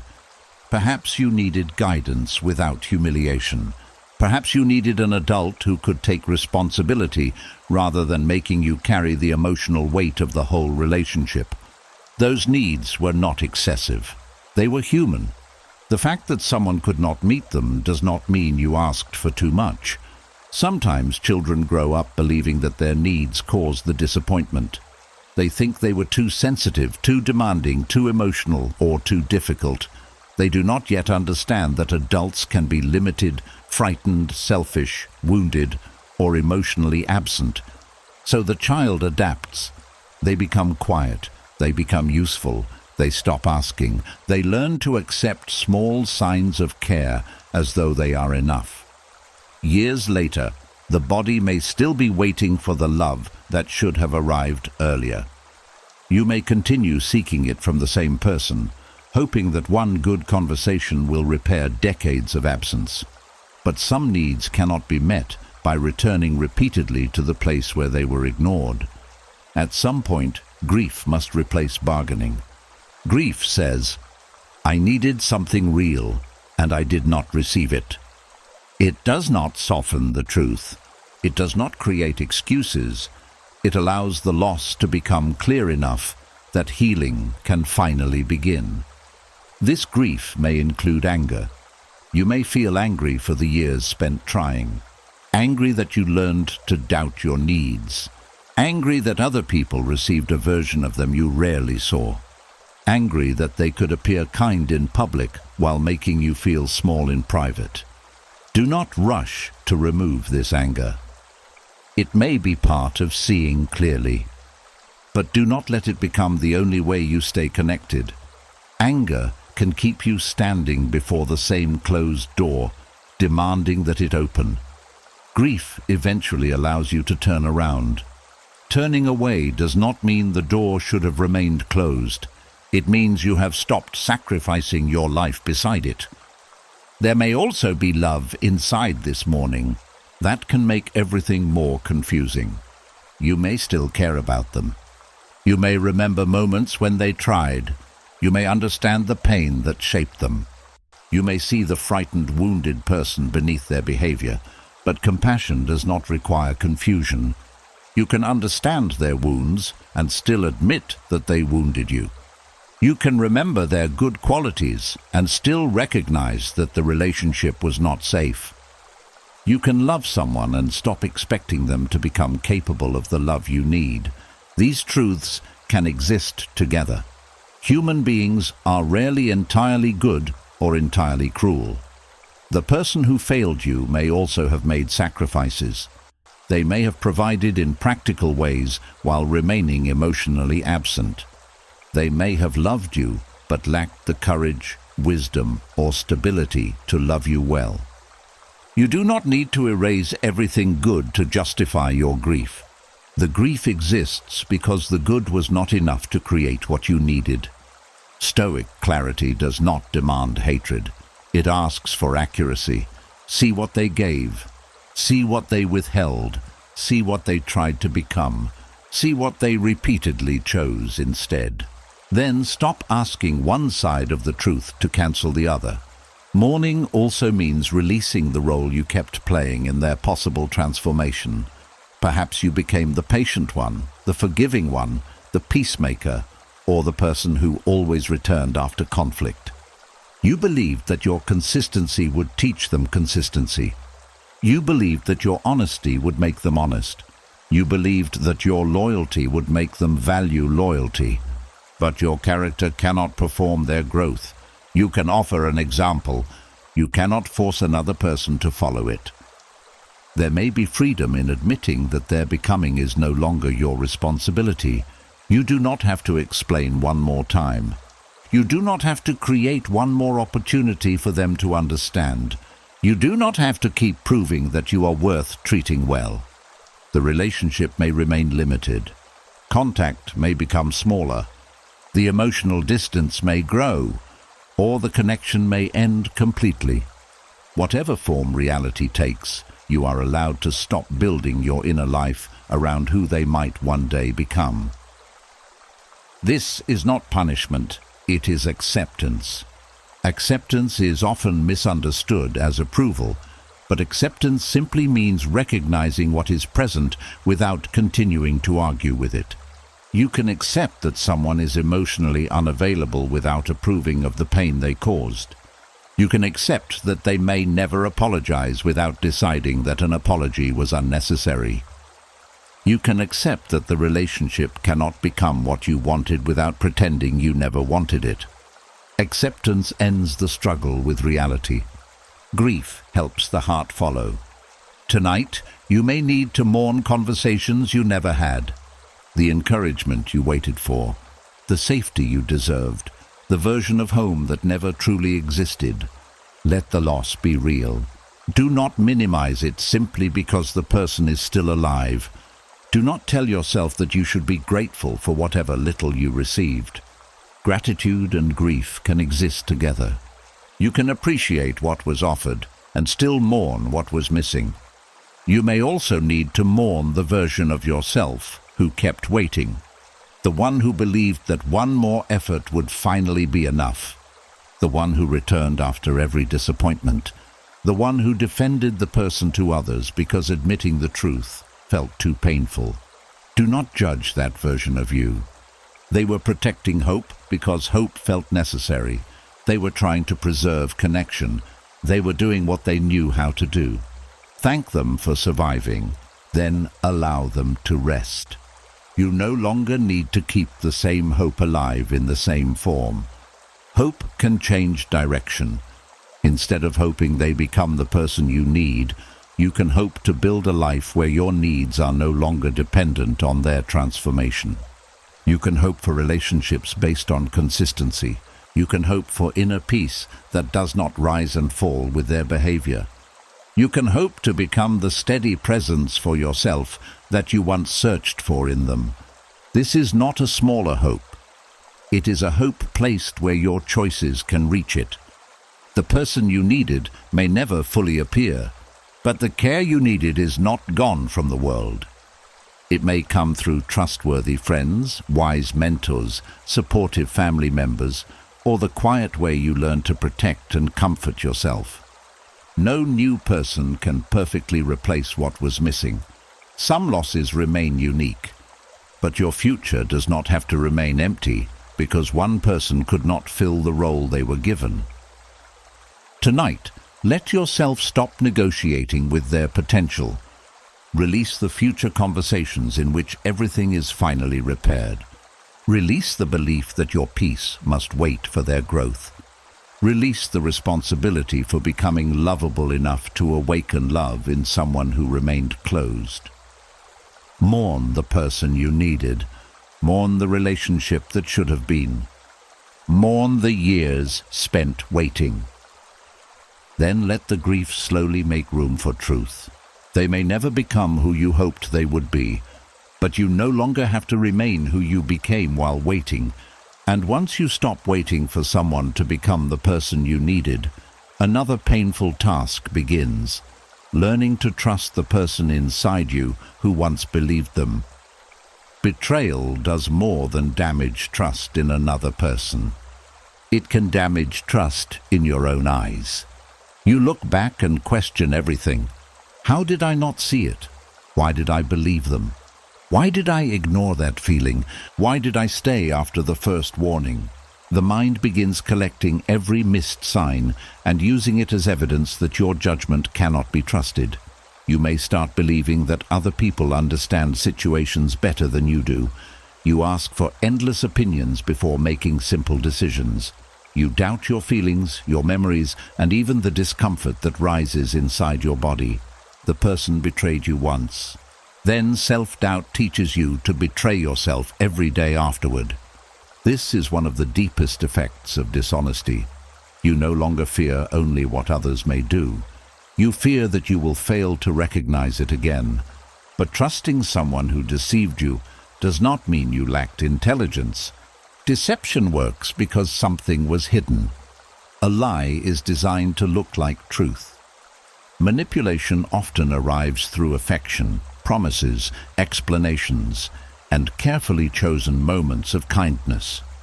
The person may have shown you enough honesty to make the dishonesty difficult to see.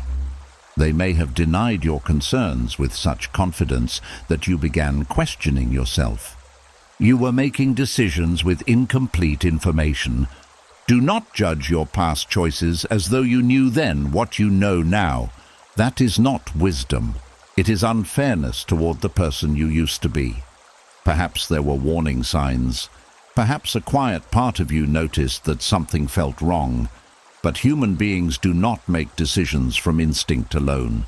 Love, loyalty, hope, fear, financial need, family pressure, and shared history can all make the truth harder to accept. Seeing a warning is not always the same as being ready to understand it. Sometimes the mind protects itself from painful truth until it has enough strength to face the consequences. You may have ignored a sign because accepting it would have changed your entire life. You may have needed more evidence. You may have wanted to believe the explanation because the alternative felt unbearable. This does not make you foolish. It makes you human. The Stoics taught that good judgment is not something a person either has or lacks forever. It is a skill shaped through attention, experience, honest reflection, and repeated practice. A wrong judgment does not mean you are incapable of wise judgment. It means there was something you could not yet see clearly.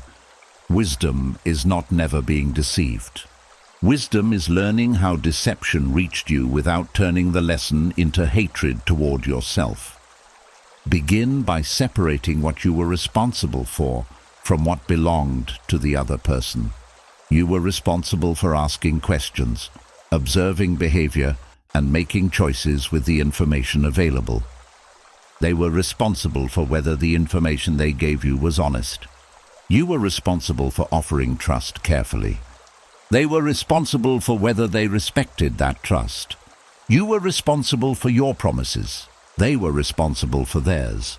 You cannot make yourself guilty for failing to predict another person's hidden decision. No amount of intelligence gives complete access to another human heart. People can change. People can hide. People can speak with sincerity in one season and act with selfishness in another. Trust always contains some risk, because trust means accepting that another person has freedom. The goal is not to remove all risk. The goal is to stop abandoning your own perception when evidence begins to change. After betrayal, you may swing toward the opposite extreme. You may decide never to trust anyone again. You examine every sentence, search for hidden motives, and treat small inconsistencies as proof of a larger deception. This can feel like stronger judgment, but fear is not always wisdom. Suspicion reacts before evidence is complete. Discernment waits, observes, and decides. Suspicion says, "Everyone will betray me." Discernment says, I will let behavior reveal character. Suspicion closes the door before anyone approaches. Discernment opens the door slowly and keeps its hand on the handle. You do not rebuild trust in yourself by predicting every danger. You rebuild it by knowing that you will respond when reality becomes clear. This is an important change. Before betrayal, you may have trusted another person to protect the relationship. After healing, you learn to trust yourself not to remain where repeated dishonesty is present. You trust yourself to ask the uncomfortable question.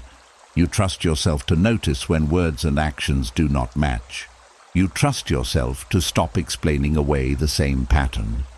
You trust yourself to leave when staying requires you to deny what you know.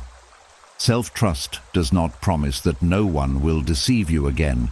It promises that you will not keep deceiving yourself to preserve a relationship. Begin with small decisions. You do not need to prove your judgment through one dramatic choice. Notice when you are tired and allow yourself to rest. Notice when you do not want to agree and pause before saying yes. Notice when someone's words leave you confused instead of clear. Notice when your body becomes tense around a person who claims everything is fine.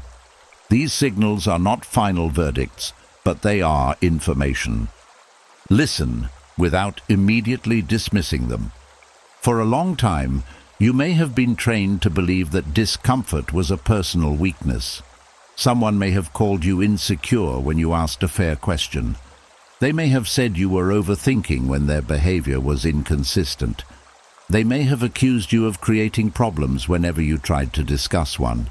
Over time, you learned to silence yourself before they had to. Rebuilding judgment means allowing your questions to exist.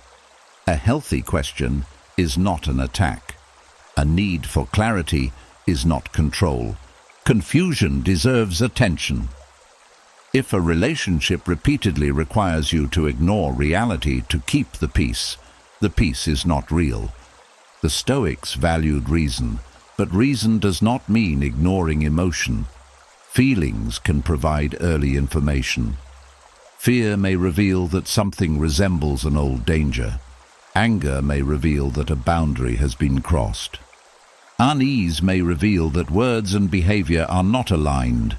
The feeling is not always the conclusion. It is the beginning of investigation.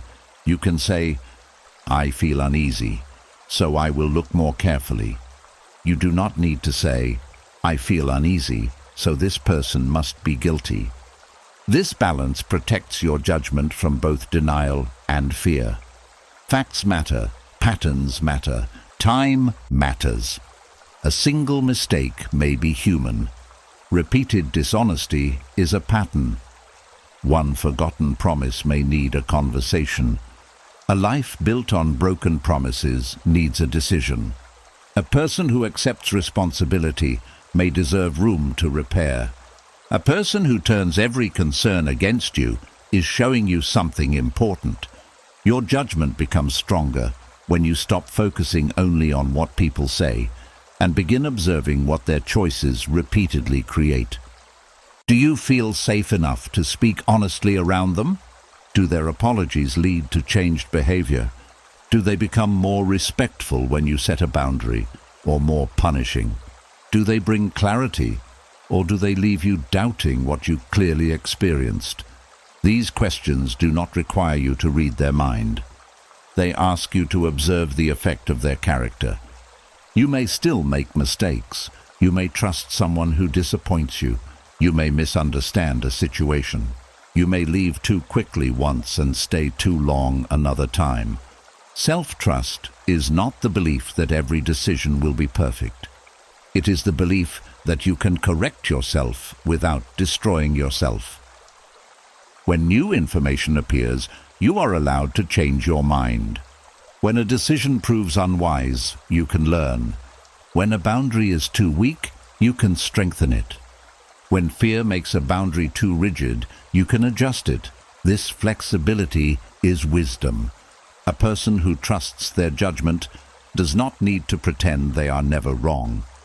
They know that being wrong is survivable. This is why betrayal does not have to become a permanent loss of confidence. It can teach you to build confidence on something deeper than always being correct. Build it on honesty with yourself. Build it on your willingness to face what you do not want to see. Build it on the courage to admit when hope has been replacing evidence. Build it on your ability to act when the truth becomes clear. There may be grief when you recognize that you knew more than you admitted. You may remember moments when something inside you whispered that the situation was not right. Do not use that memory as a weapon. Use it as proof that your inner judgment was still present. Perhaps you did not follow it then. You can listen more closely now. Thank the part of you that noticed. Do not punish the part that was not ready. Both were trying to protect you in different ways. One was protecting you from possible danger. The other was protecting you from a truth that felt too painful to face. Now you can bring those parts together. You can notice discomfort without panic. You can face truth without collapsing. You can make a decision without needing everyone to approve. Tonight, release the belief that one betrayal proved you cannot trust yourself. You were not foolish because someone chose dishonesty. You were not blind because the truth was hidden. You were not weak because hope made you patient.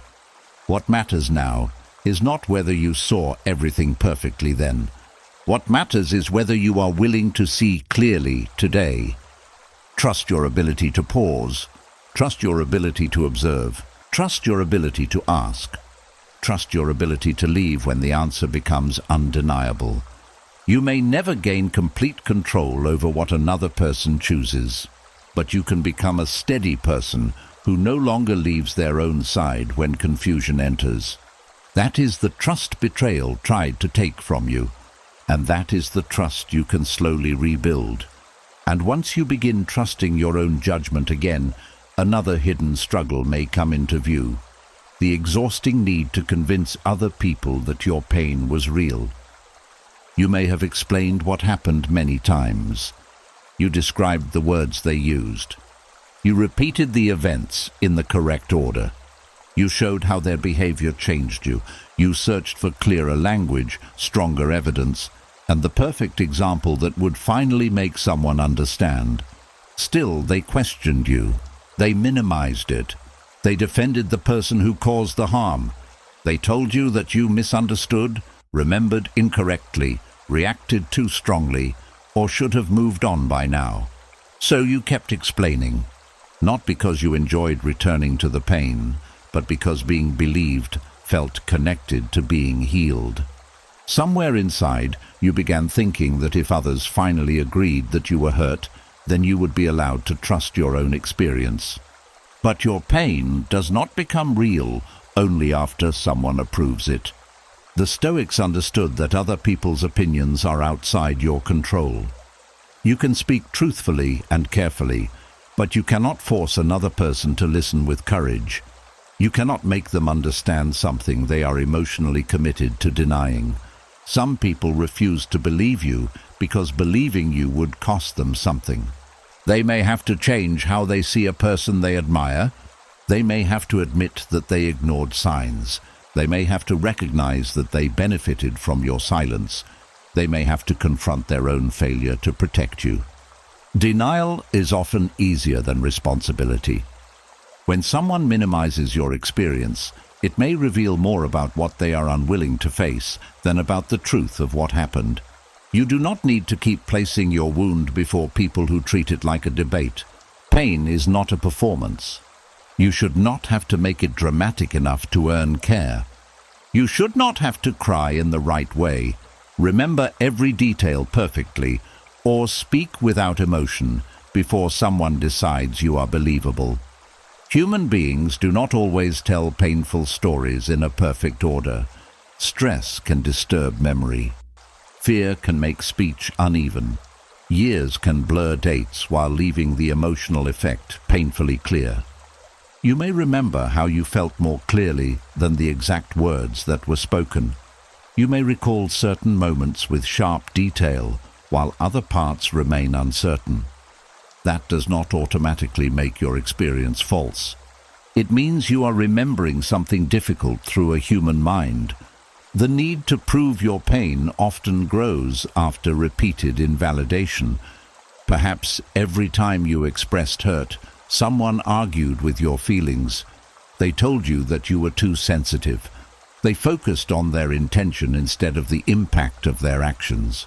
You said, "That hurt me." They answered, "I did not mean it that way." You said, "I felt unsafe." They replied, "You are exaggerating." You said, "I remember what happened." They responded, "That is not how it was." Slowly, the conversation stopped being about what you experienced. It became a trial in which you had to defend your right to feel affected. This can make you doubt your own inner life. You begin checking every emotion before expressing it. Is this reasonable? Am I being dramatic? Will anyone understand? Do I have enough proof? But feelings are not courtroom verdicts. They are experiences. Someone may disagree with your interpretation of an event, but they cannot honestly decide that you did not feel what you felt. They may not understand why it affected you deeply, but their lack of understanding does not erase the effect. The Stoic path asks you to examine your impressions with honesty. This means you should question assumptions, correct false conclusions, and remain open to useful truth. But honest self-examination is different from allowing other people to rewrite your experience for their comfort. You can ask yourself, "Am I seeing this clearly?" You can consider new information. You can admit where your memory is incomplete. You can recognize where fear may have added meaning. And after that careful examination, you are still allowed to trust what remains clear. You do not need absolute certainty about every detail to know that a relationship damaged your peace. You do not need everyone's agreement to recognize that a pattern was unhealthy. You do not need to prove malicious intent before deciding that repeated behavior was harmful. Sometimes the effect is enough to guide your next choice. If every conversation leaves you confused, something deserves attention. If every boundary produces punishment, something deserves attention. If every concern is turned back against you, something deserves attention. You do not need to create a perfect argument before protecting yourself. This is especially important when dealing with people who benefit from keeping you confused. They may demand evidence for every statement, then dismiss the evidence when you provide it. They may focus on one small mistake in your explanation and use it to reject the whole experience.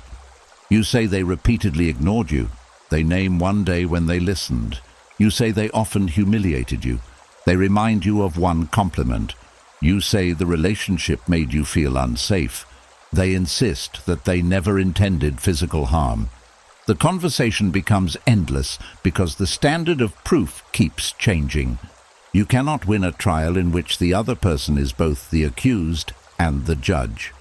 At some point, continuing to explain stops serving truth. It only keeps you trapped in their courtroom. The Stoic response is not to become louder. It is to recognize where your words no longer have a useful purpose. A truth does not need to be repeated forever to remain true. Silence after honest expression is not defeat. Sometimes it is self-respect. You may fear that if you stop explaining, the other person's version will become the accepted story. Perhaps they speak with confidence. Perhaps others find their story easier to believe. Perhaps you worry that your silence will make you look guilty. But you cannot control every story told about you. You cannot enter every conversation and correct every misunderstanding. You cannot spend your whole life defending yourself to people who have already decided what they prefer to believe. Your character must eventually become stronger than your need to manage your reputation. This does not mean reputation has no value.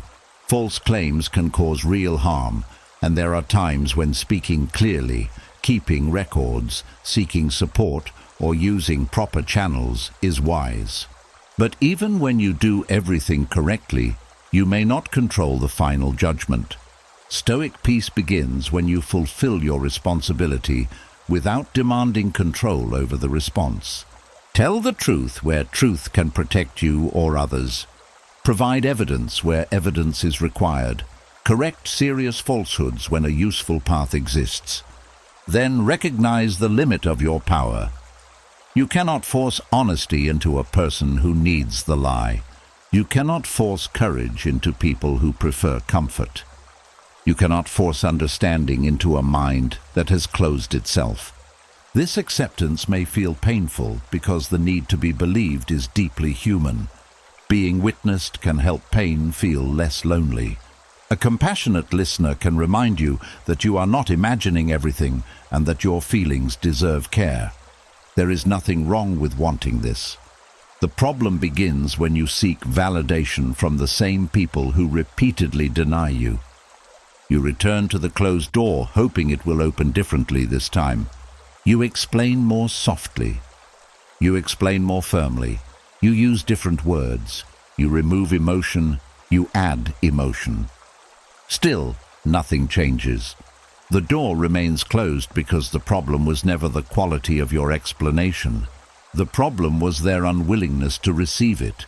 Healing may require choosing better witnesses. Not everyone deserves the full story. Some people listen only to collect information. Some listen so they can judge.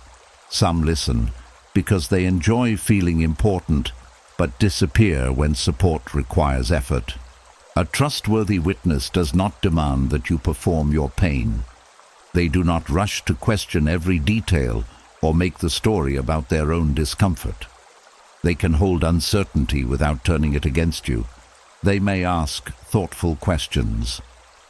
They may help you examine what happened clearly, but their purpose is understanding, not control. One honest listener may be more healing than a room filled with people you must convince. And even when no safe witness is available, you can begin becoming a witness to yourself. You can say, "I know that this affected me." You can say, "I do not need to exaggerate it, and I do not need to minimize it." You can say, "Some details may remain unclear, but the impact deserves care." You can say, "I believe the part of me that struggled to survive."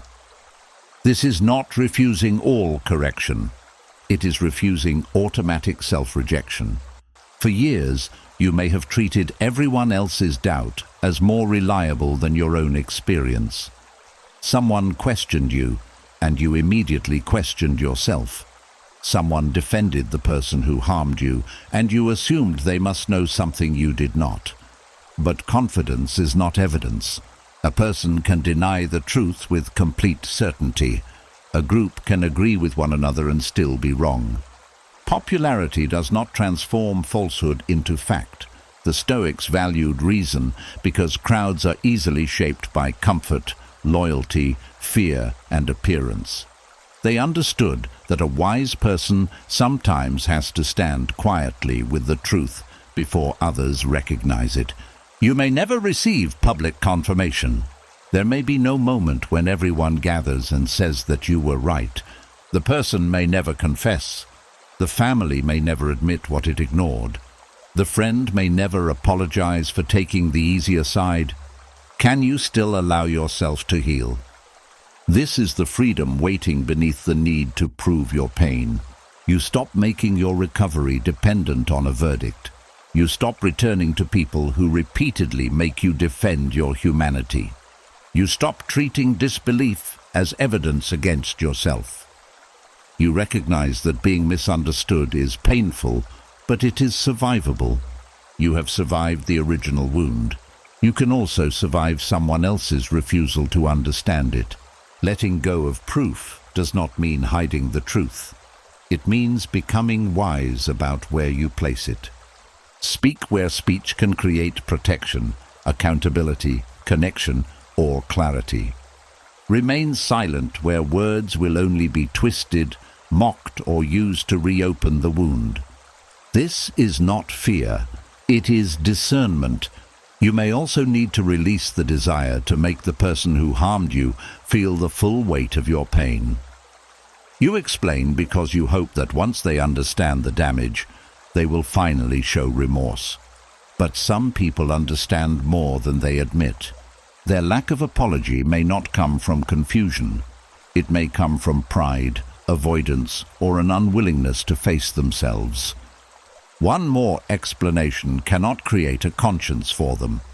You cannot describe your wound so perfectly that another person is forced to become compassionate. Compassion must already be present enough to respond. If it is absent, your continued explanation may only expose you to further dismissal. Protect the wound from people who keep touching it without care.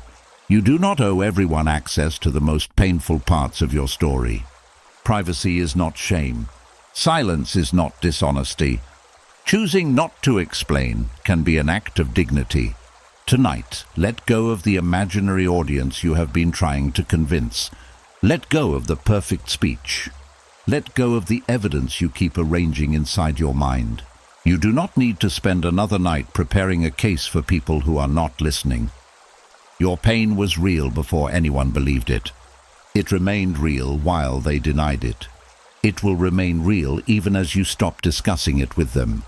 You know what the experience cost you. You know what it changed. You know what you have had to rebuild. Let that knowledge become quiet and steady. You do not need to shout truth for truth to remain true. And when you no longer need everyone to validate the wound, you make room for a quieter freedom. The freedom to stop defending your memories to people determined to misunderstand them. And once you stop trying to prove that your pain was real, another kind of peace begins to appear. The peace of no longer defending every detail of what you remember. For years you may have carried your memories like fragile evidence. You kept them carefully arranged. You repeated the order of events. You searched for the exact words that were spoken. You tried to remember the date, the place, the tone, the expression on their face, and what happened immediately before and after. Not because you wanted to live in the past, but because someone kept questioning whether the past happened the way you knew it did. So every memory became something you had to protect. You feared that if one detail became unclear, the entire experience would be dismissed. If you forgot one sentence, perhaps they would say nothing else could be trusted. If you remembered something differently years later, perhaps they would use that uncertainty to erase the truth completely. This is a heavy way to live. A memory should be allowed to exist without becoming a lifelong argument. The human mind is not a recording device. It does not store every painful experience in a perfect, unchanging form. Some parts remain sharp, others fade. Certain feelings stay clear, even when the exact sequence becomes difficult to recall. This does not mean the whole memory is false. It means the mind is human.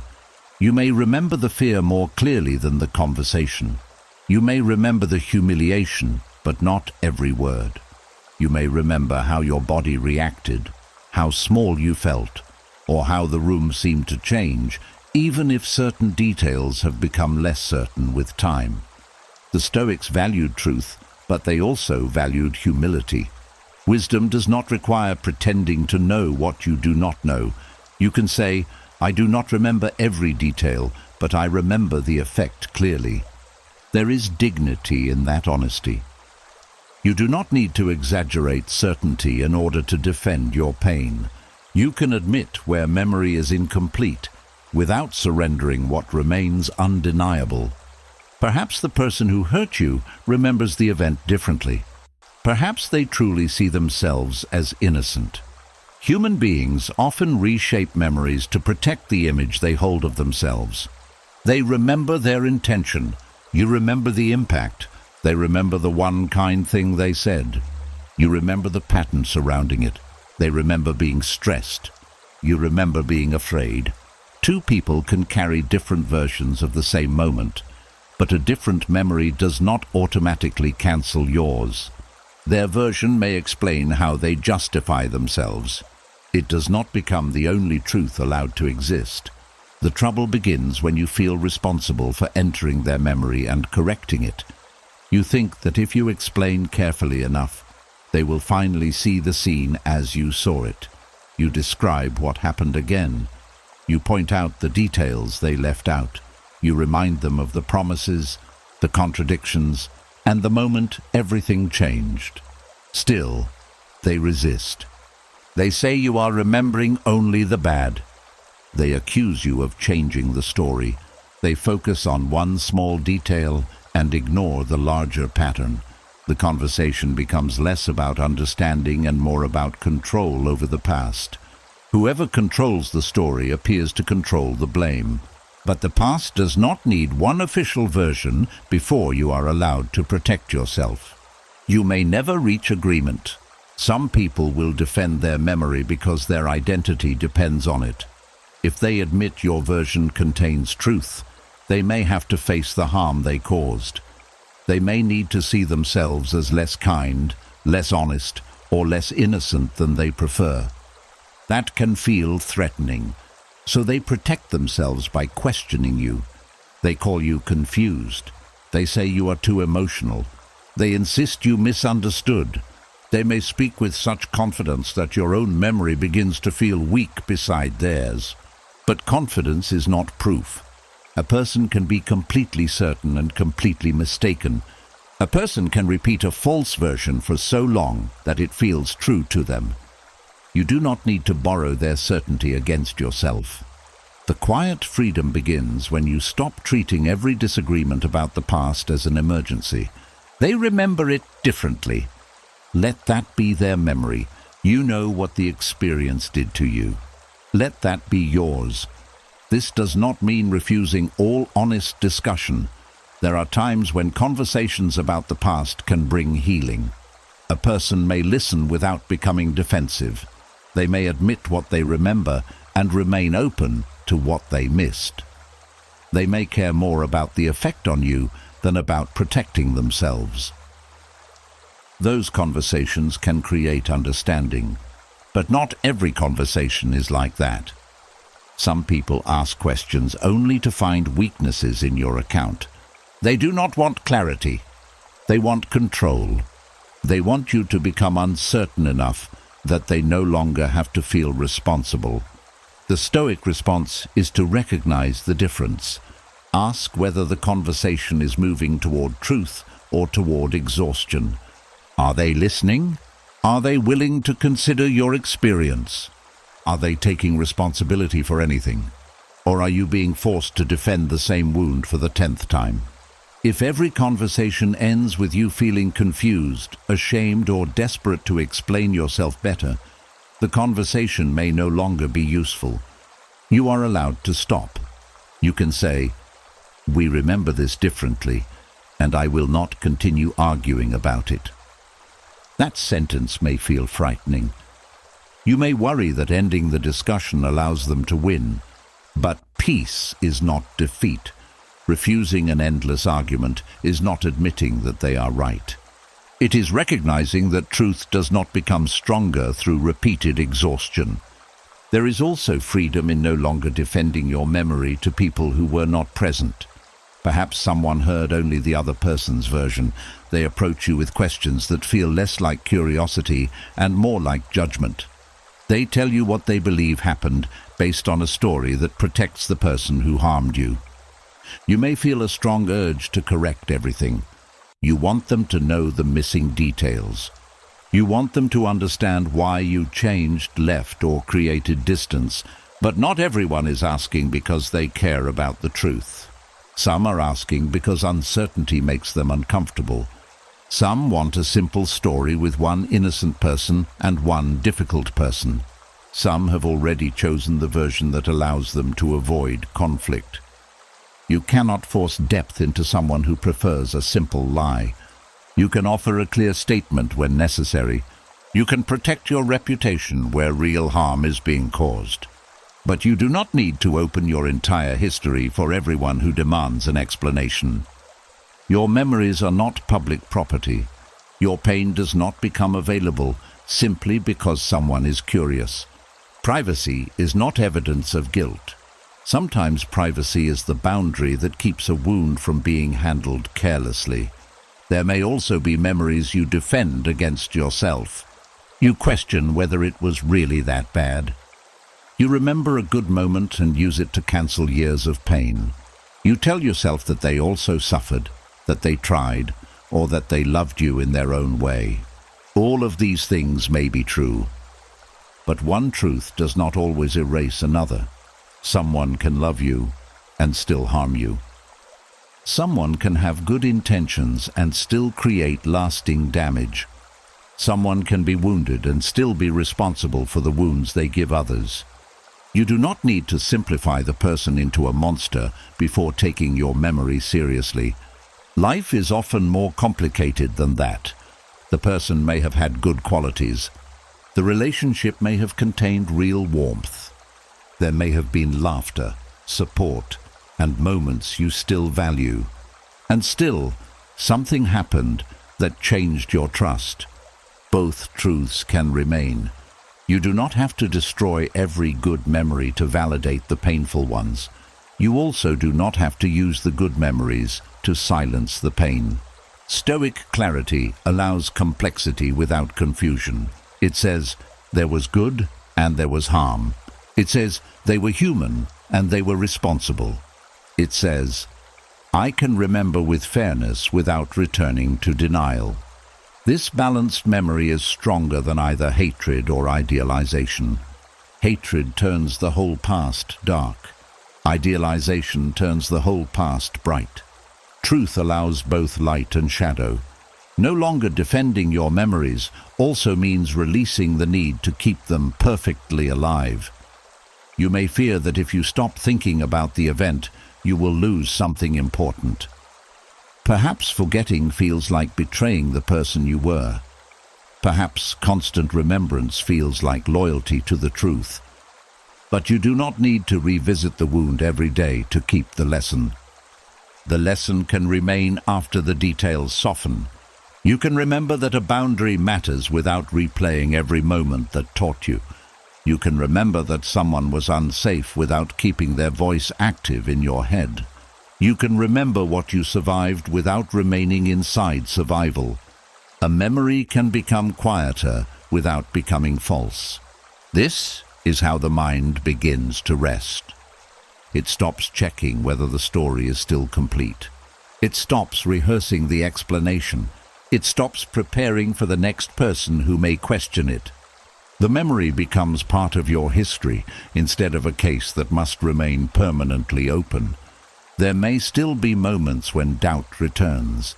You may wonder whether you were too harsh. You may remember your own mistakes and begin placing all the responsibility back on yourself. When that happens, do not demand perfect certainty. Ask a simpler question. What did the pattern repeatedly create? Did you feel free to be honest? Did respect remain during disagreement? Were your boundaries treated seriously? Did apologies lead to change? Did the relationship allow you to remain connected to your own judgment? Patterns often tell the truth more clearly than one debated memory. One argument may be remembered differently. A long pattern of fear, confusion, and self-doubt is harder to dismiss. You do not need to prove every event separately when the overall effect is clear. The Stoics taught that peace comes from directing energy toward what can still be shaped. The past cannot be edited. Another person's memory cannot be controlled. The opinions of people who were not there may never become fair. But your relationship with your memory can change. You can hold it without gripping it. You can trust it without worshipping every detail. You can learn from it without returning to it each night. You can let uncertainty exist around the edges without allowing it to erase the center. Tonight, allow yourself to stop defending. You do not need to review the evidence. You do not need to prepare a better explanation. You do not need to enter another person's mind and correct the picture they have chosen to keep. Let them hold their version. Let the past remain imperfectly remembered. Let your truth become quiet enough that it no longer needs to shout. You know what changed inside you. You know what you had to survive. You know why certain boundaries became necessary. That knowledge does not need an audience to remain valid. The quiet freedom is not found when everyone finally agrees with your memory. It is found when their disagreement no longer forces you to abandon it. And as you stop defending the past to people who refuse to understand, you can begin offering yourself something that was missing when the wound first formed. The protection you once needed, but never received. Tonight, you did not come here to erase your past. You came here to stop letting it decide your peace. The apology may never come. The truth may never be admitted. The people who hurt you may never understand what their actions placed inside your mind. But their silence does not have to become your lifelong sentence. You can return the shame that was never yours. You can release the justice you cannot control. You can stop rehearsing old conversations, defending your memories, searching for motives, and measuring your worth through wounded eyes. What happened was real, but it is not your identity. The pain may visit, but it does not own you. The memory may remain, but it does not command your future. You can forgive without reopening the door. You can grieve what you never received. You can rebuild trust in your own voice. And you can finally offer yourself the protection, patience, and peace that others failed to give. So tonight, let the past become quiet. Let the unanswered questions rest. Let every burden that belongs to someone else leave your hands. You have carried it long enough. Before you fall asleep, leave this sentence in the comments. The pain ends with me. Let it become your quiet promise that what hurt you will not control what comes next. And subscribe to the channel for more Stoic wisdom that helps you release the day, calm the mind, and sleep in peace. Now, breathe slowly. You do not need their apology to heal. You only need to stop abandoning yourself.